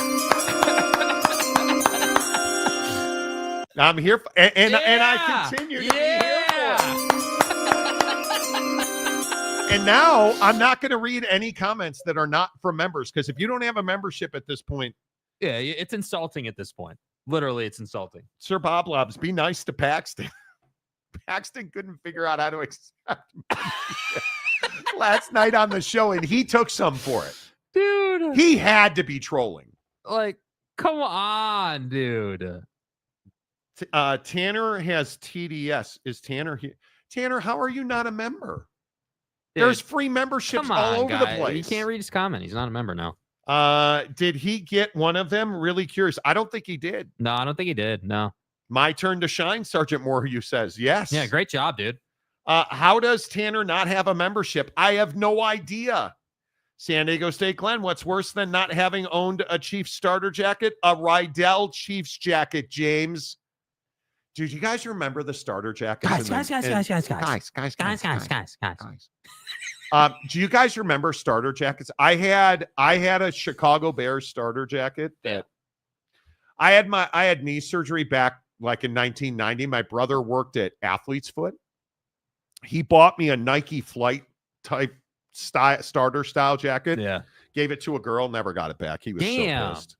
He was so pissed. You know.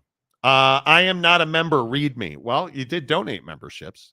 So I'm only a member because of the charity of Calford. There you go. Yeah. See, and there's nothing wrong with that.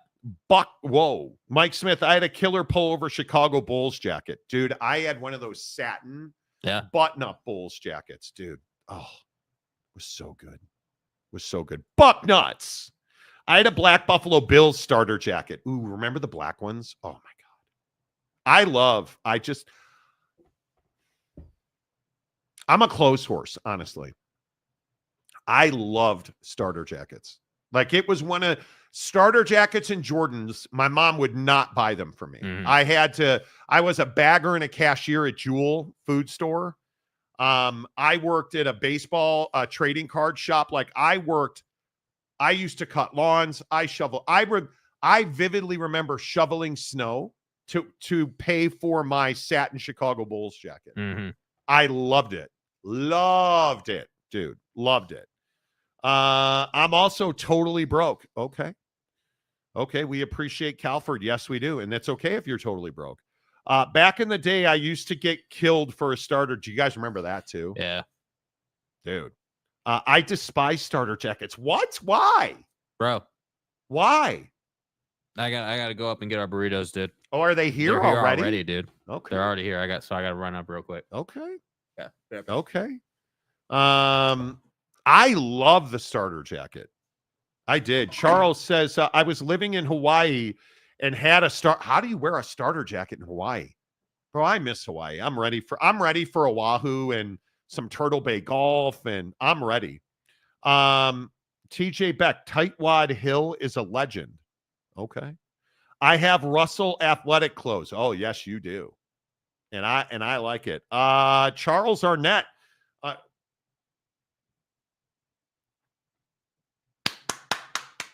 Okay. Jake went to get the burritos, so we could not clap. The burritos are here already.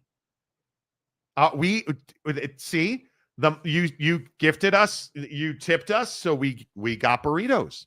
That's crazy how fast those got here. You did, so I'm assuming you ordered Beto's. Yeah. Right? There they are. Beto's is the best. Burrito Run, the premise to the next Buddy Road Run comment. There you go. Yeah. I love burritos. Bucknuts, thank you for the membership. This is a great show. Appreciate you being here.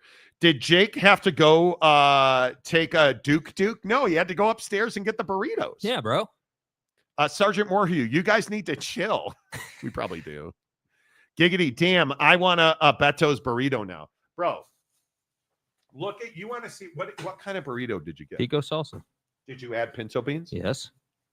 You want to see a burrito?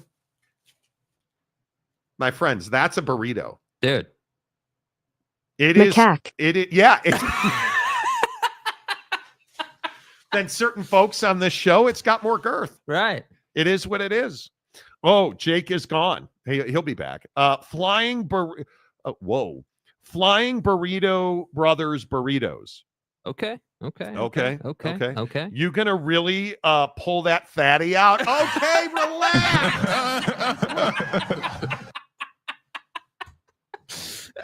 relax.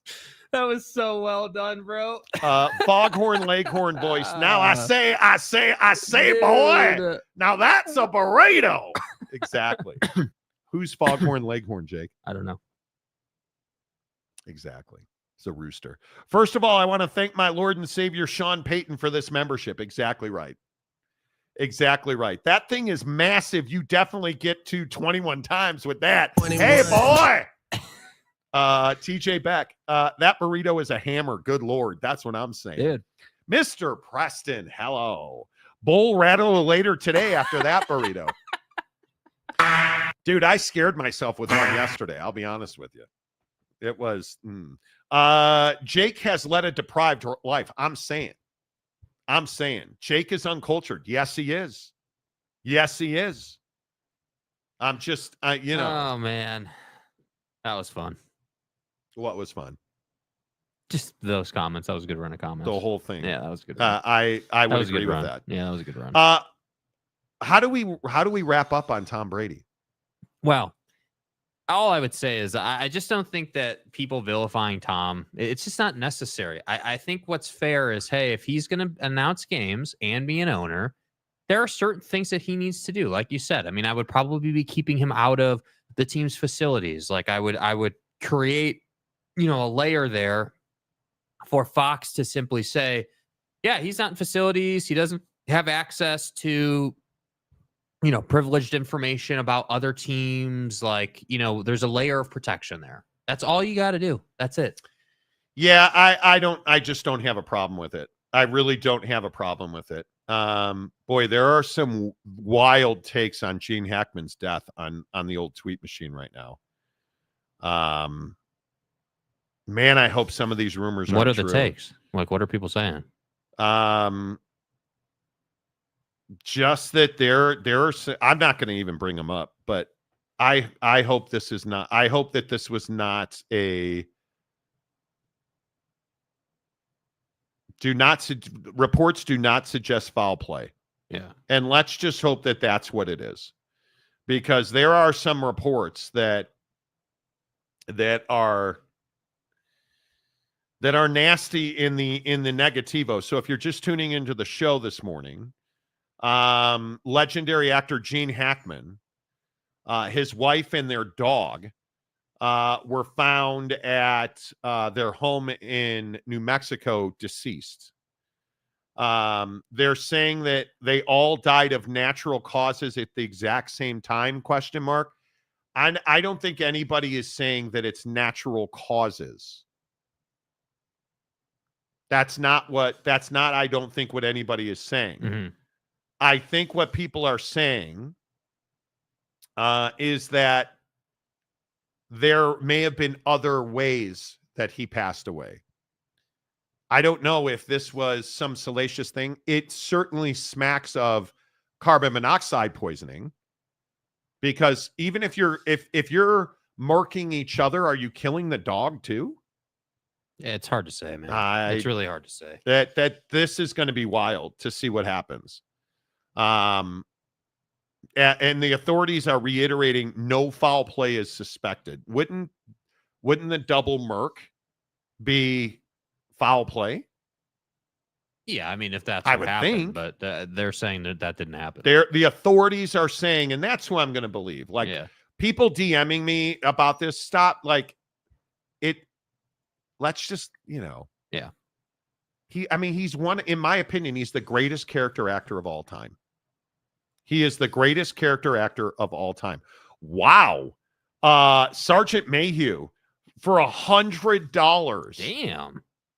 Have a nasty fatty dinner on me. Also for Big Ten Media Day, we do a lunch meet and greet in Vegas. I'm all for down, it, bro. I'm all for it. Yeah, I'm down. I am all for it.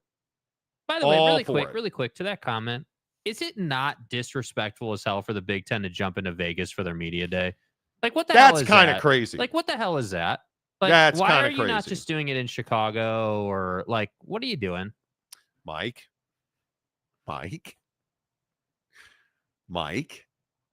He also says, in all seriousness, got to be monoxide natural gas. It has to be. Yeah. Gene Hackman, Hoosiers, best basketball movie ever. If one more person, do not do it today. Do not come in here and say Space Jam's the best basketball movie ever. Don't do it. It is, I think there is no doubt Hoosiers. It has to be Hoosiers. It has to be Hoosiers, right? Like, it cannot, there's no way that I saw this debate on Twitter this morning, and I want to say no, it is not. And the other one that the other one that I saw that people said was the best basketball movie of all time was Semi-Pro.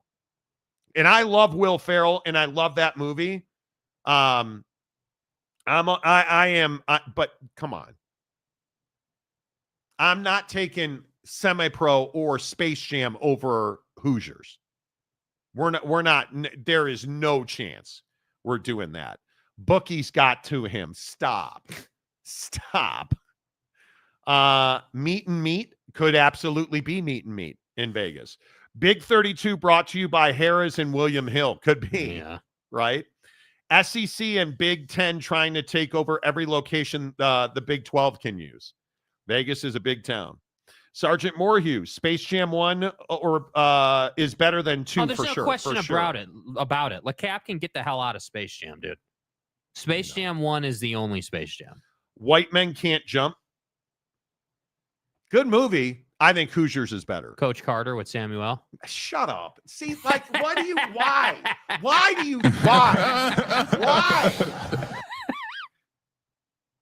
That was my generation's basketball movie. Yeah, and it was trash, just like your generation, bro. Do you guys see what I deal with on a daily basis? I'm talking about Hoosiers as a great basketball movie. Coach Carter, bro, I swear to God. You fucking donkey. Like, what are you talking about?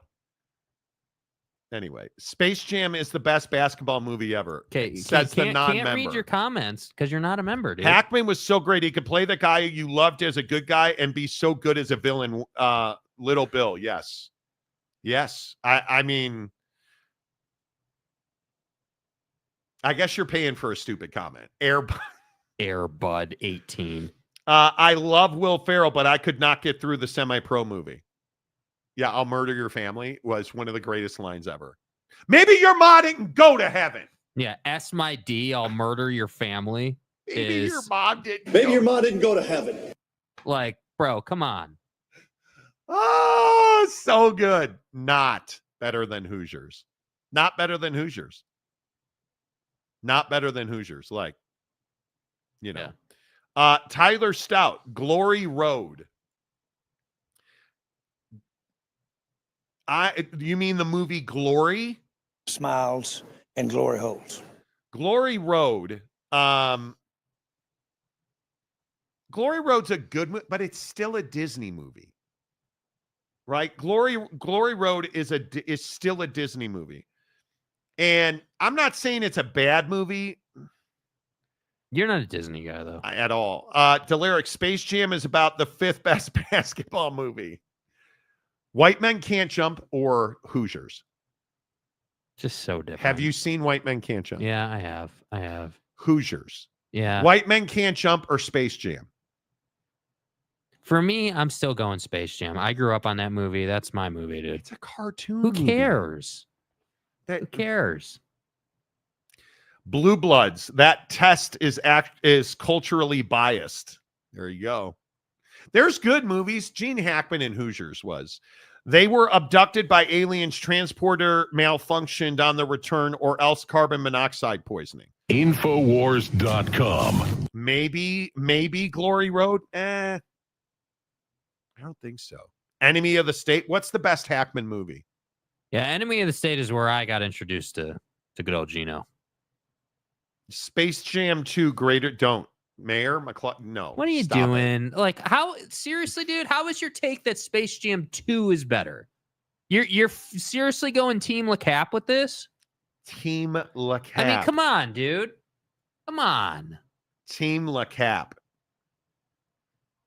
Come on. Yeah, I'm not. No, I'm not. No. Conundrum. Gene Hackman. No Way Out. Yes. Wasn't Richard Gere, right? No, Kevin Costner. No Way Out was a good movie. A really good movie. Basketball for the win.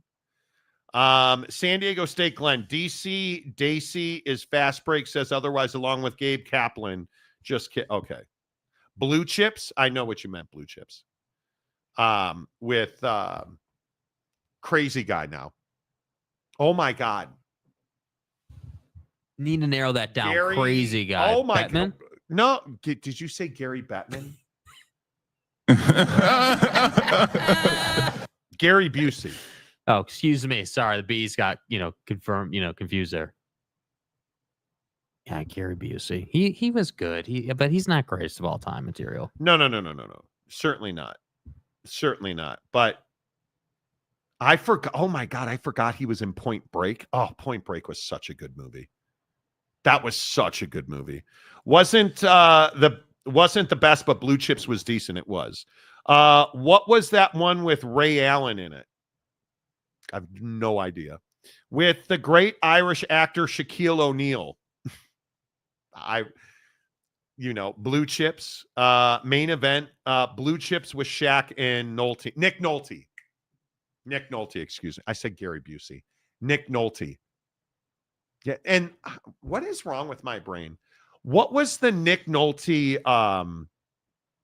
Eddie Murphy movie? Nick Nolte and 48 Hours. Oh my God, was that a good movie? Oh my God, was that a good movie? Yeah, I mean, how is like Mike with Lil Bow Wow not on the best basketball? Stop it. The problem is you're not kidding. You're not kidding. He's not kidding. He's not kidding. With a straight face, bro. He's not kidding. I just rolled out a Lil Bow Wow take.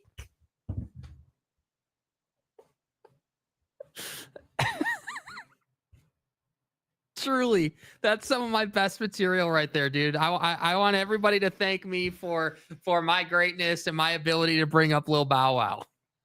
Don't fuck. He's not kidding. He's not kidding. With all due respect. Channing Tatum and his tiny beanie. I mean, come on. Channing Tatum. Lex Luthor, yes. Blue Chips. High School Musical. Yeah, right? Basketball. Stop. Basketball. I haven't thought about that. Crimson Tide.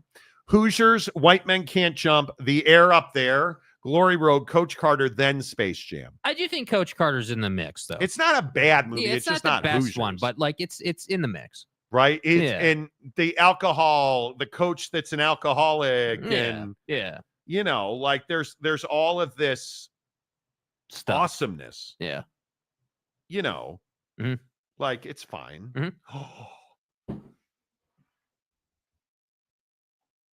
See, this is why we can't have nice things. What did we buy yesterday, Jake? What did we buy yesterday? Simulator. We bought something called a Foresight launch monitor. Oh, it turns out we're out of stock on those. Because it's refurbished. They're out of stock on refurbished. Awesome. God dog it. Awesome. You know, it's fine. Love and Basketball just exactly. Tokyo Drift, best basketball movie ever. Just incredible, bro. Best basketball movie ever. Bull Durham Major League 8 Men Out. What has it got to do? See, we that doesn't work. That doesn't see that. Ingratiate that you back work, in, dude. That doesn't work. That doesn't work. And then you go full on. Yeah. So speaking of basketball, real quick, can we get to the T-Wolves and Lakers tonight? Jake, does Luka Doncic make the Lakers a championship contender? I don't know that he makes them a championship contender. I think that you know they need to figure out how they're going to beat teams in a 7-game series. I think that Luka has obviously taken the trade personally, and I love, with all the Ozempic jokes aside, he looks trimmer. He looks like he's lost some weight. You know, he looks to be in better health and condition. I think that Luka is slowly starting to figure out how to play with LeBron, and I think they could have something good. But I don't know that Luka on his own makes them a championship caliber team. I do think that they're going to need one more role player kind of guy. You know, names that would come to mind of past would be like KCP, or, you know, a contributor that can add to their starting 5 off the bench and come in and kind of stem that tide. Because what they're doing now is it's like, hey, either Luka's on the floor or Bron's on the floor at all times, and they're kind of figuring out how to make that work together. So I think that they are definitely a playoff team, no question about it. But I have some reservations about when you start playing the best teams in the West and their depth shows up on those teams, how that's going to impact the Lakers and how the Lakers can really, you know, excel in those series. Because you know what people are going to do to Luka. They're going to ISO him up on the wing. They're going to want to attack him on the defensive end, and that's going to be tough for Luka. So that's why I'm saying I think you're going to have more scoring from your depth guys, and I think it would be smart of them to try to maybe get into the buyout market or something to go out and add one more piece. Here's the buyout market for Luka. Yeah. Let me go ahead and get that beer, bro. And look how mad he is. Like, that. Have you guys seen this video?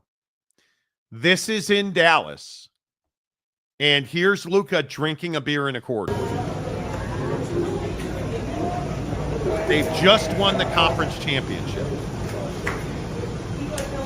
And they take the beer out of his hand, and this supposedly really pissed off Luka. Yeah. And I think this goes to show you Luka's got issues. And here's my question and why I play that video there. How long until he's back being that guy? I think it'll be a while. I think when you get traded the way he got traded, man, like publicly, you know, I borderline disrespectfully, like, did this trade in the middle of the night. There are people saying that he used the word humiliated. Yeah. He felt humiliated by the trade, because it was a blindside trade. He never knew it was coming. Yeah. Just had bought a house or whatever, like was building a custom home. Like Anthony Davis. Did you guys see the house that Anthony Davis bought like 3 months ago in LA? Hilltop, like massive compound, traded him. I think I don't trust Luka enough. I think that if they're going to win a championship right now is the time they have to do it. Yeah.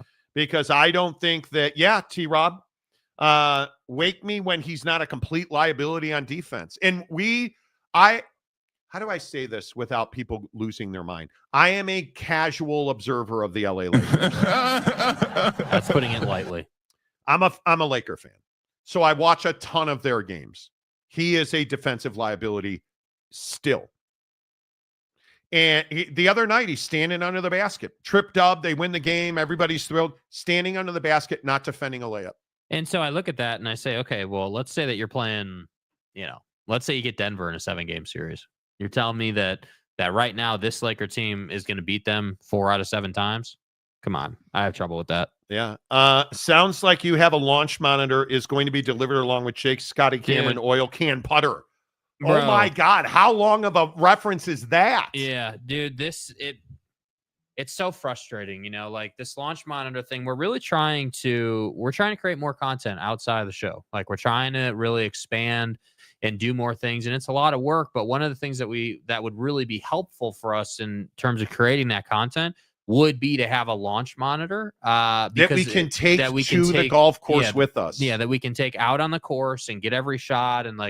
And so we had sort of targeted in or locked in on the Foresight GC3, and they offer them refurbished. And I was like, well, I don't really see a big like a huge difference between brand new and refurbished with this particular product, right? It's a launch monitor. We confirm that when you do buy them refurbished, you do get all the software. Because the thing is, if you buy it new, you have to certain models or certain trim levels of it, you have to then buy the software. But at a certain level, you're paying for the software up front. So if you buy a refurbished one where you also pay for the software up front, that's still cheaper than brand new. And so we were working on finding a refurbished one, and we had finally found it and thought we had secured it. And now they're saying they're out of stock on it. And I'm going to be honest with you guys. When we talk about where does the money you guys give us go, it goes into stuff like this. This is a $6,000 investment. Yeah. It's not cheap.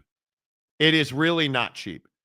And you can take this out on the golf course with you. So it makes for much better. If you're a golf fan or you watch golf content, even on YouTube, you'll see it makes for much better content.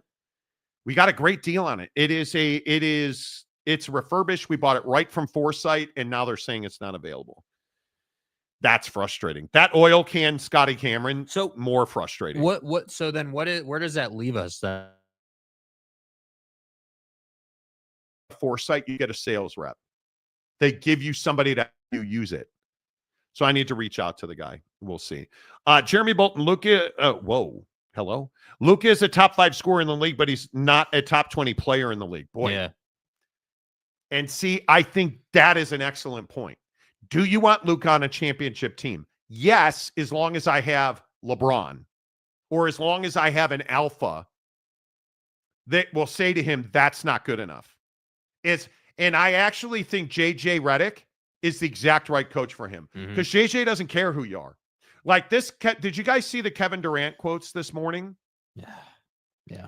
Why did he reject the trade to Golden State? Was it because he doesn't want to be viewed as a ring chaser? No. Was it because it was a bad deal? No, it wasn't his idea. I want to control my own destiny. To end my career, I want to control my destiny. Luka didn't get to do that. Now, does that motivate Luka as you think? Well, we're going to find out. Right. Oh, I don't know. But if this doesn't motivate you, I don't know what will.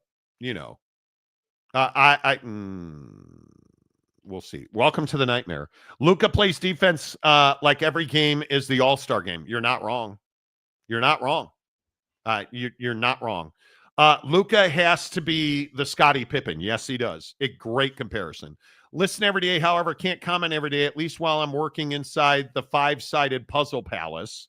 Thought I was a member, however, just realized today I was not. Well, we appreciate you. Well, welcome, dude. Appreciate being a member. Man. It's good to see you. We appreciate you being a member. It means the world. Seth Garcia gives us, $2. There are so many comments that our comment filter is a little slow. Yeah. So Seth Garcia for $2. So, hopefully with this launch monitor thing, we can. We'll get it figured out. I'm not buying it. Get one. The new one is like $9,000, and I'm not doing it. I can't afford that. Yeah. Like I cannot do that. Please make sure you hit the like button. If you're watching on Twitter, TikTok, Spotify, Facebook, please come over to YouTube.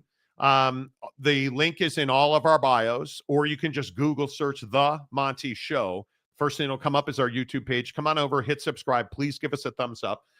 We've had well over almost 2,000 views now, and we're only at 61 likes. Hit the like button, So guys. please hit the like button. That helps the channel grow. Joey B, Full Swing Season 3. Netflix is amazing. I cannot wait to watch it. I'm waiting for my wife to get home. That's one of the shows we watch together. My wife is on a business trip. I'm excited for it. I am really excited for it. The Warriors are better off with Jimmy Butler. Yeah, let's ask that question after the season's over. Did you win a championship? If you didn't, you can't say that. Like, there's no denying Kevin Durant came in and you won a championship. Like, multiple championships. Yeah, like and I just, Jimmy is motivated right now because of what happened in Miami. So, T-Rob, I hear that if you're a Laker fan, you eat your own boogers. This is really true. Yeah. It's a feast, unlike any other. Sorry. Now take Luka's defense, make it worse, and you've got Alex Caruso. Exactly right. Hey, speaking of really bad defense, did you see my boy last night? You have to narrow that down. Why? Your boy. Walker Kessler.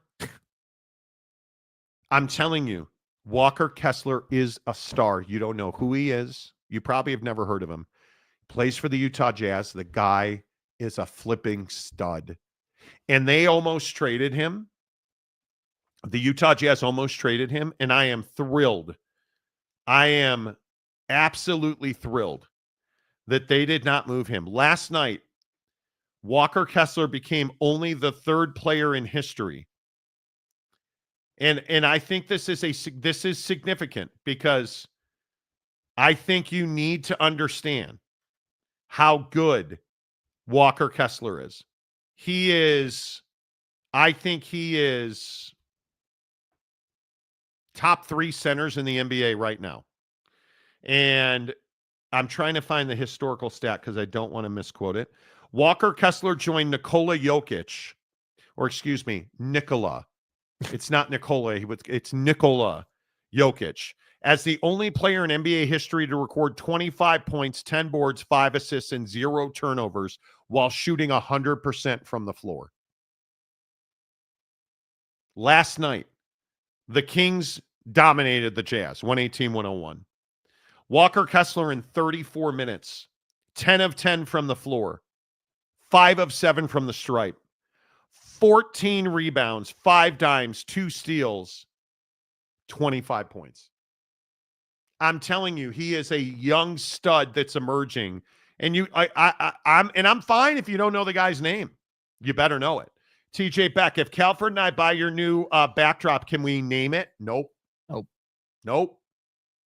You know how many people have asked me that? Well, look, I'll pay half of it, but you got to put my Twitter handle on there. Not doing it. I do need a design for it. Yeah. We're thinking through some things. Is Jimmy being motivated by cookies now? Apparently, bro. Yeah. That story with LeBron James and Pat Riley. And if you're just tuning in, Pat Riley, the reason LeBron James and Pat Riley had a falling out, or not the entirety of it, one of the main reasons was because Pat Riley would not allow LeBron James to have cookies at the Heat facility. Mm-hmm. Like chocolate chip cookies. He took them away. Like you want to talk about micromanaging. Main event 10 for 10. Yeah, dude. If you're a Blazer fan, you have crippling depression and apathy, dude. I don't know that I've ever seen, and it is on my Twitter feed. I don't know that I have ever seen a better dunk than Shaedon Sharpe had last night. I don't know that I've ever seen it. I don't even know what you say about it. Again, and I think Scoot Henderson is doing things under the radar because he's not starting for that team. But if you look at the talent that is on that roster that's not playing, Robert Williams, DeAndre Ayton's such a bust. Yeah. Matisse Thybulle, all are out because of injuries. They win 129-121 over Washington the Wizards last night, and Shaden Sharp had a dunk that I don't know that we'll ever see again. I definitely think it's a strong contender for dunk of the year. It was unbelievable. Mainly because it counted. And they didn't have a guy that you could really gravitate to. I think Shaden Sharp is that guy. 33 minutes, 36 points, 5 dimes, 8 boards, only 3 of 7 from 3. It was, go find that dunk, because it is the dunk of the year. I think it's by a lot. Eric and Raleigh, noted fan of Bay Area sports. The Warriors are better off this season with Emo. He makes everybody better. Brandon Pajemski is playing out of his mind. Draymond has Butler committed to playing defense at a high level. Well, he's always been an excellent defender. Mm-hmm. He's a killer. We'll see if it happens. Auburn, great. Blocker Kessler. Exactly right. Exactly right. Eric and Durham, Durant is quicksand on offense. The ball dies with him. I totally disagree. I think he's not an alpha enough on this Suns team. What do you do with the Suns right now? Kevin Durant said, quote, I want my career to end on my terms. I get why y'all wanted to trade me and why y'all looking at it. We play this season out, and if that's the decision the Suns want to make in the offseason, so be it. I agree with him killing that trade. I do. Kevin Durant's not done. No. Kevin Durant is not done. He's got a lot left in the tank, and I don't think he's quicksand. I think on this Suns team, as a huge fan of Devin Booker, I want to see the ball. I want to see Kevin Durant shoot more. Mm-hmm. I want to see him dominate games more. And I think sometimes he's too deferential. Boyd Lake, Cougars got another win in the desert. So glad to see the turnaround for BYU basketball. BYU's in the top 25. But what do you guys, I can't get past this NIL thing at BYU. Did you really forsake the football team payments for AJ DeBansa? I don't know, man. Did we really do that? I mean, that's what people are saying, but again, like, and you're buying that. I don't know. I'm not saying I buy it like 100%. What I buy is that people are claiming that, and they're, you know, like, listen, dude, like Crew Wakely being comfortable enough to come out and speak on this now that he's at Purdue is crazy. Like, you're talking about one of your best defensive players from this past season, highlight creator, you know, always looking for interceptions, definitely a ball hawk kind of guy. Transfers, and once he's out of the program, he starts talking.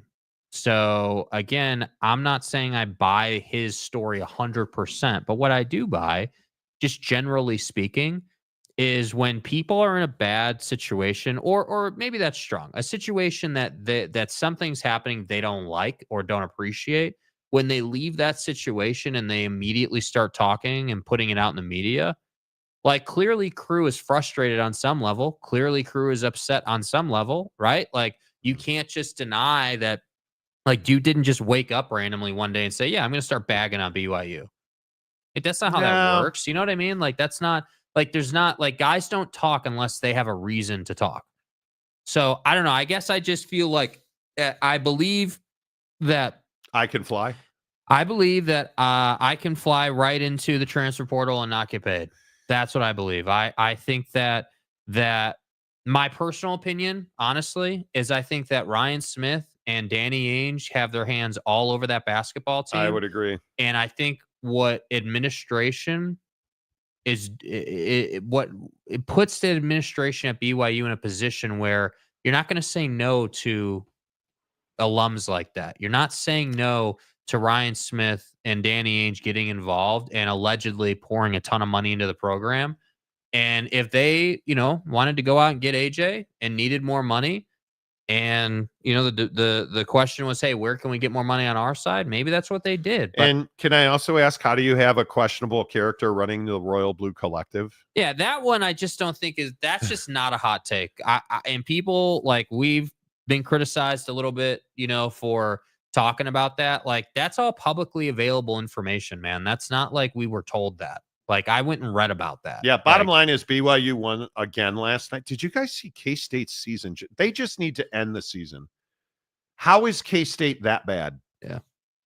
How is K-State that bad? That is one of the shocking things. But Richie Saunders last night, the guy I told you to appreciate, 26 points, a dime, 2 steals, 6 boards, 6 of 11 from 3. Nice. Right? Like, you gotta, this team is really good. Mm-hmm. I think BYU could be dangerous. Well, and you know what? Catchings needs to learn how to score the basketball too. I could be wrong. I don't think he scored last night. No, 0 points, 1 rebound in 10 minutes. So, yeah, that's a good team. The awkward guy, man, I forgot the Blazers were even a team. LOL, no one ever even talks about them. They really do not. Tyler Stout, don't you live in Utah? Correct. What kind of sick person lives in Utah and roots for the Lakers? Well, one that's not from Utah. I'm not just from enjoys Utah. living here. I just live here because it's an amazing place to live. So let me hopscotch around a little bit. TJ Beck, can you please add a drop of "Damn It, Jim" from Star Trek? You can use it for Oak State James or others. I mean, Harbaugh lives on. He buys cheeseburgers and stuff for hungry kid. TJ, the kids were hungry. You've got no class. Cheeseburgers for hungry kids in the cold. 10 feet of snow outside. Cheeseburgers for breakfast and stuff. San Diego State Glenn just committed a crime on the like button, kind of like that burrito's going to commit. Never mind, but no, not kidding this time. Yeah, where are we at on the like button? We're almost 1,800 views and only 69 likes. Hit the like button. I'm terrible at it. The Suns should cut Durant. No, they shouldn't. Come on now. BT Raider, Luka single-handedly took Dallas to the finals. Y'all just forgetting that. No, it's not.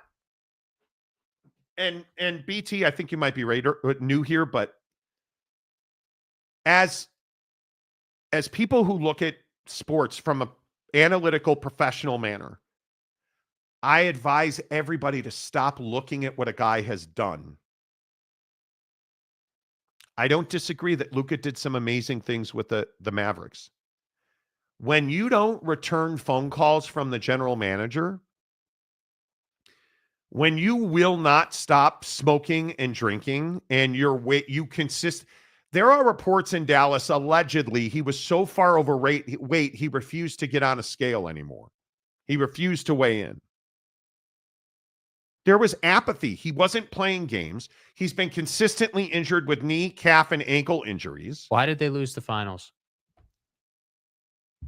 You're sitting here trying to make an argument that he single-handedly took them to the finals. Cool. Then he single-handedly lost them the finals with his egregious defense. I'm just telling you, I understand why would I have done it? Probably not. I don't think it's the catastrophic deal that Maverick fans are making it out to be.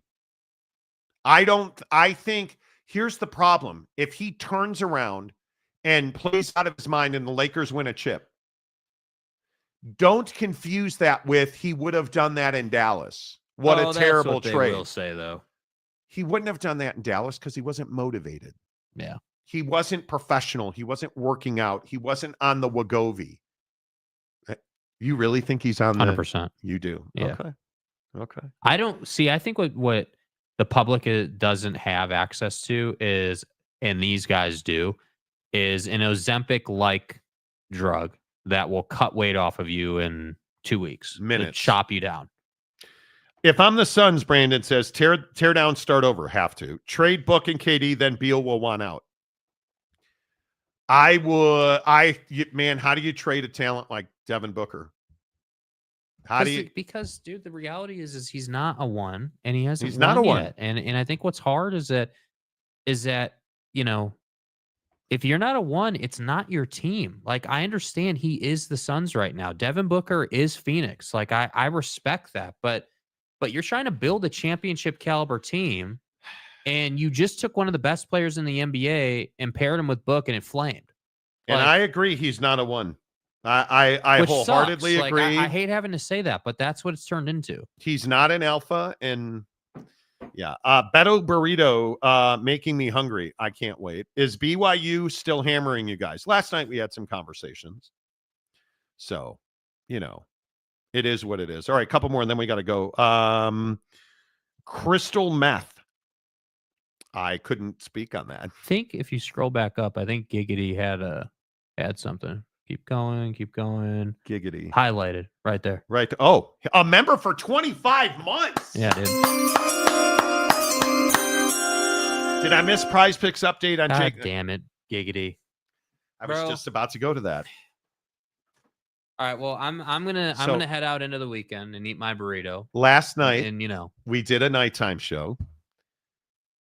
Jake convinced me to play a goaltender. Oh, 21 saves, bro. Mark it down. And what did I say? No. I played it. He lost. You guys want to know how much my balls hurt this morning? What did he say in Wedding Crashers? Excuse me while I go ice my balls. Kobe White, what did I tell you? Second half, 13.5 points. I took more. He got 14. De'Aaron Fox, I needed 1.5 steals and blocks. Lost. He only got 1. Jalen Green, 32.5 points, rebounds, and assists. I took more. 32. David Riddich, 21 saves, 14. How does a guy only have 14 saves in a hockey game? Because you picked him on Prize Picks. How does that happen? Can I just act how, man? Not a chance in the world that we were winning on Prize Picks last night because of you. God. NBA tonight. I think that when you look at the point, rebounds, and assist numbers, there's a couple of really interesting ones. Emo Jimmy, 29.5 points, rebounds, and assists at Orlando. I love that one to go over. LeBron and Luka at the crypto. LeBron's 39.5 points, rebounds, and assists against Minnesota.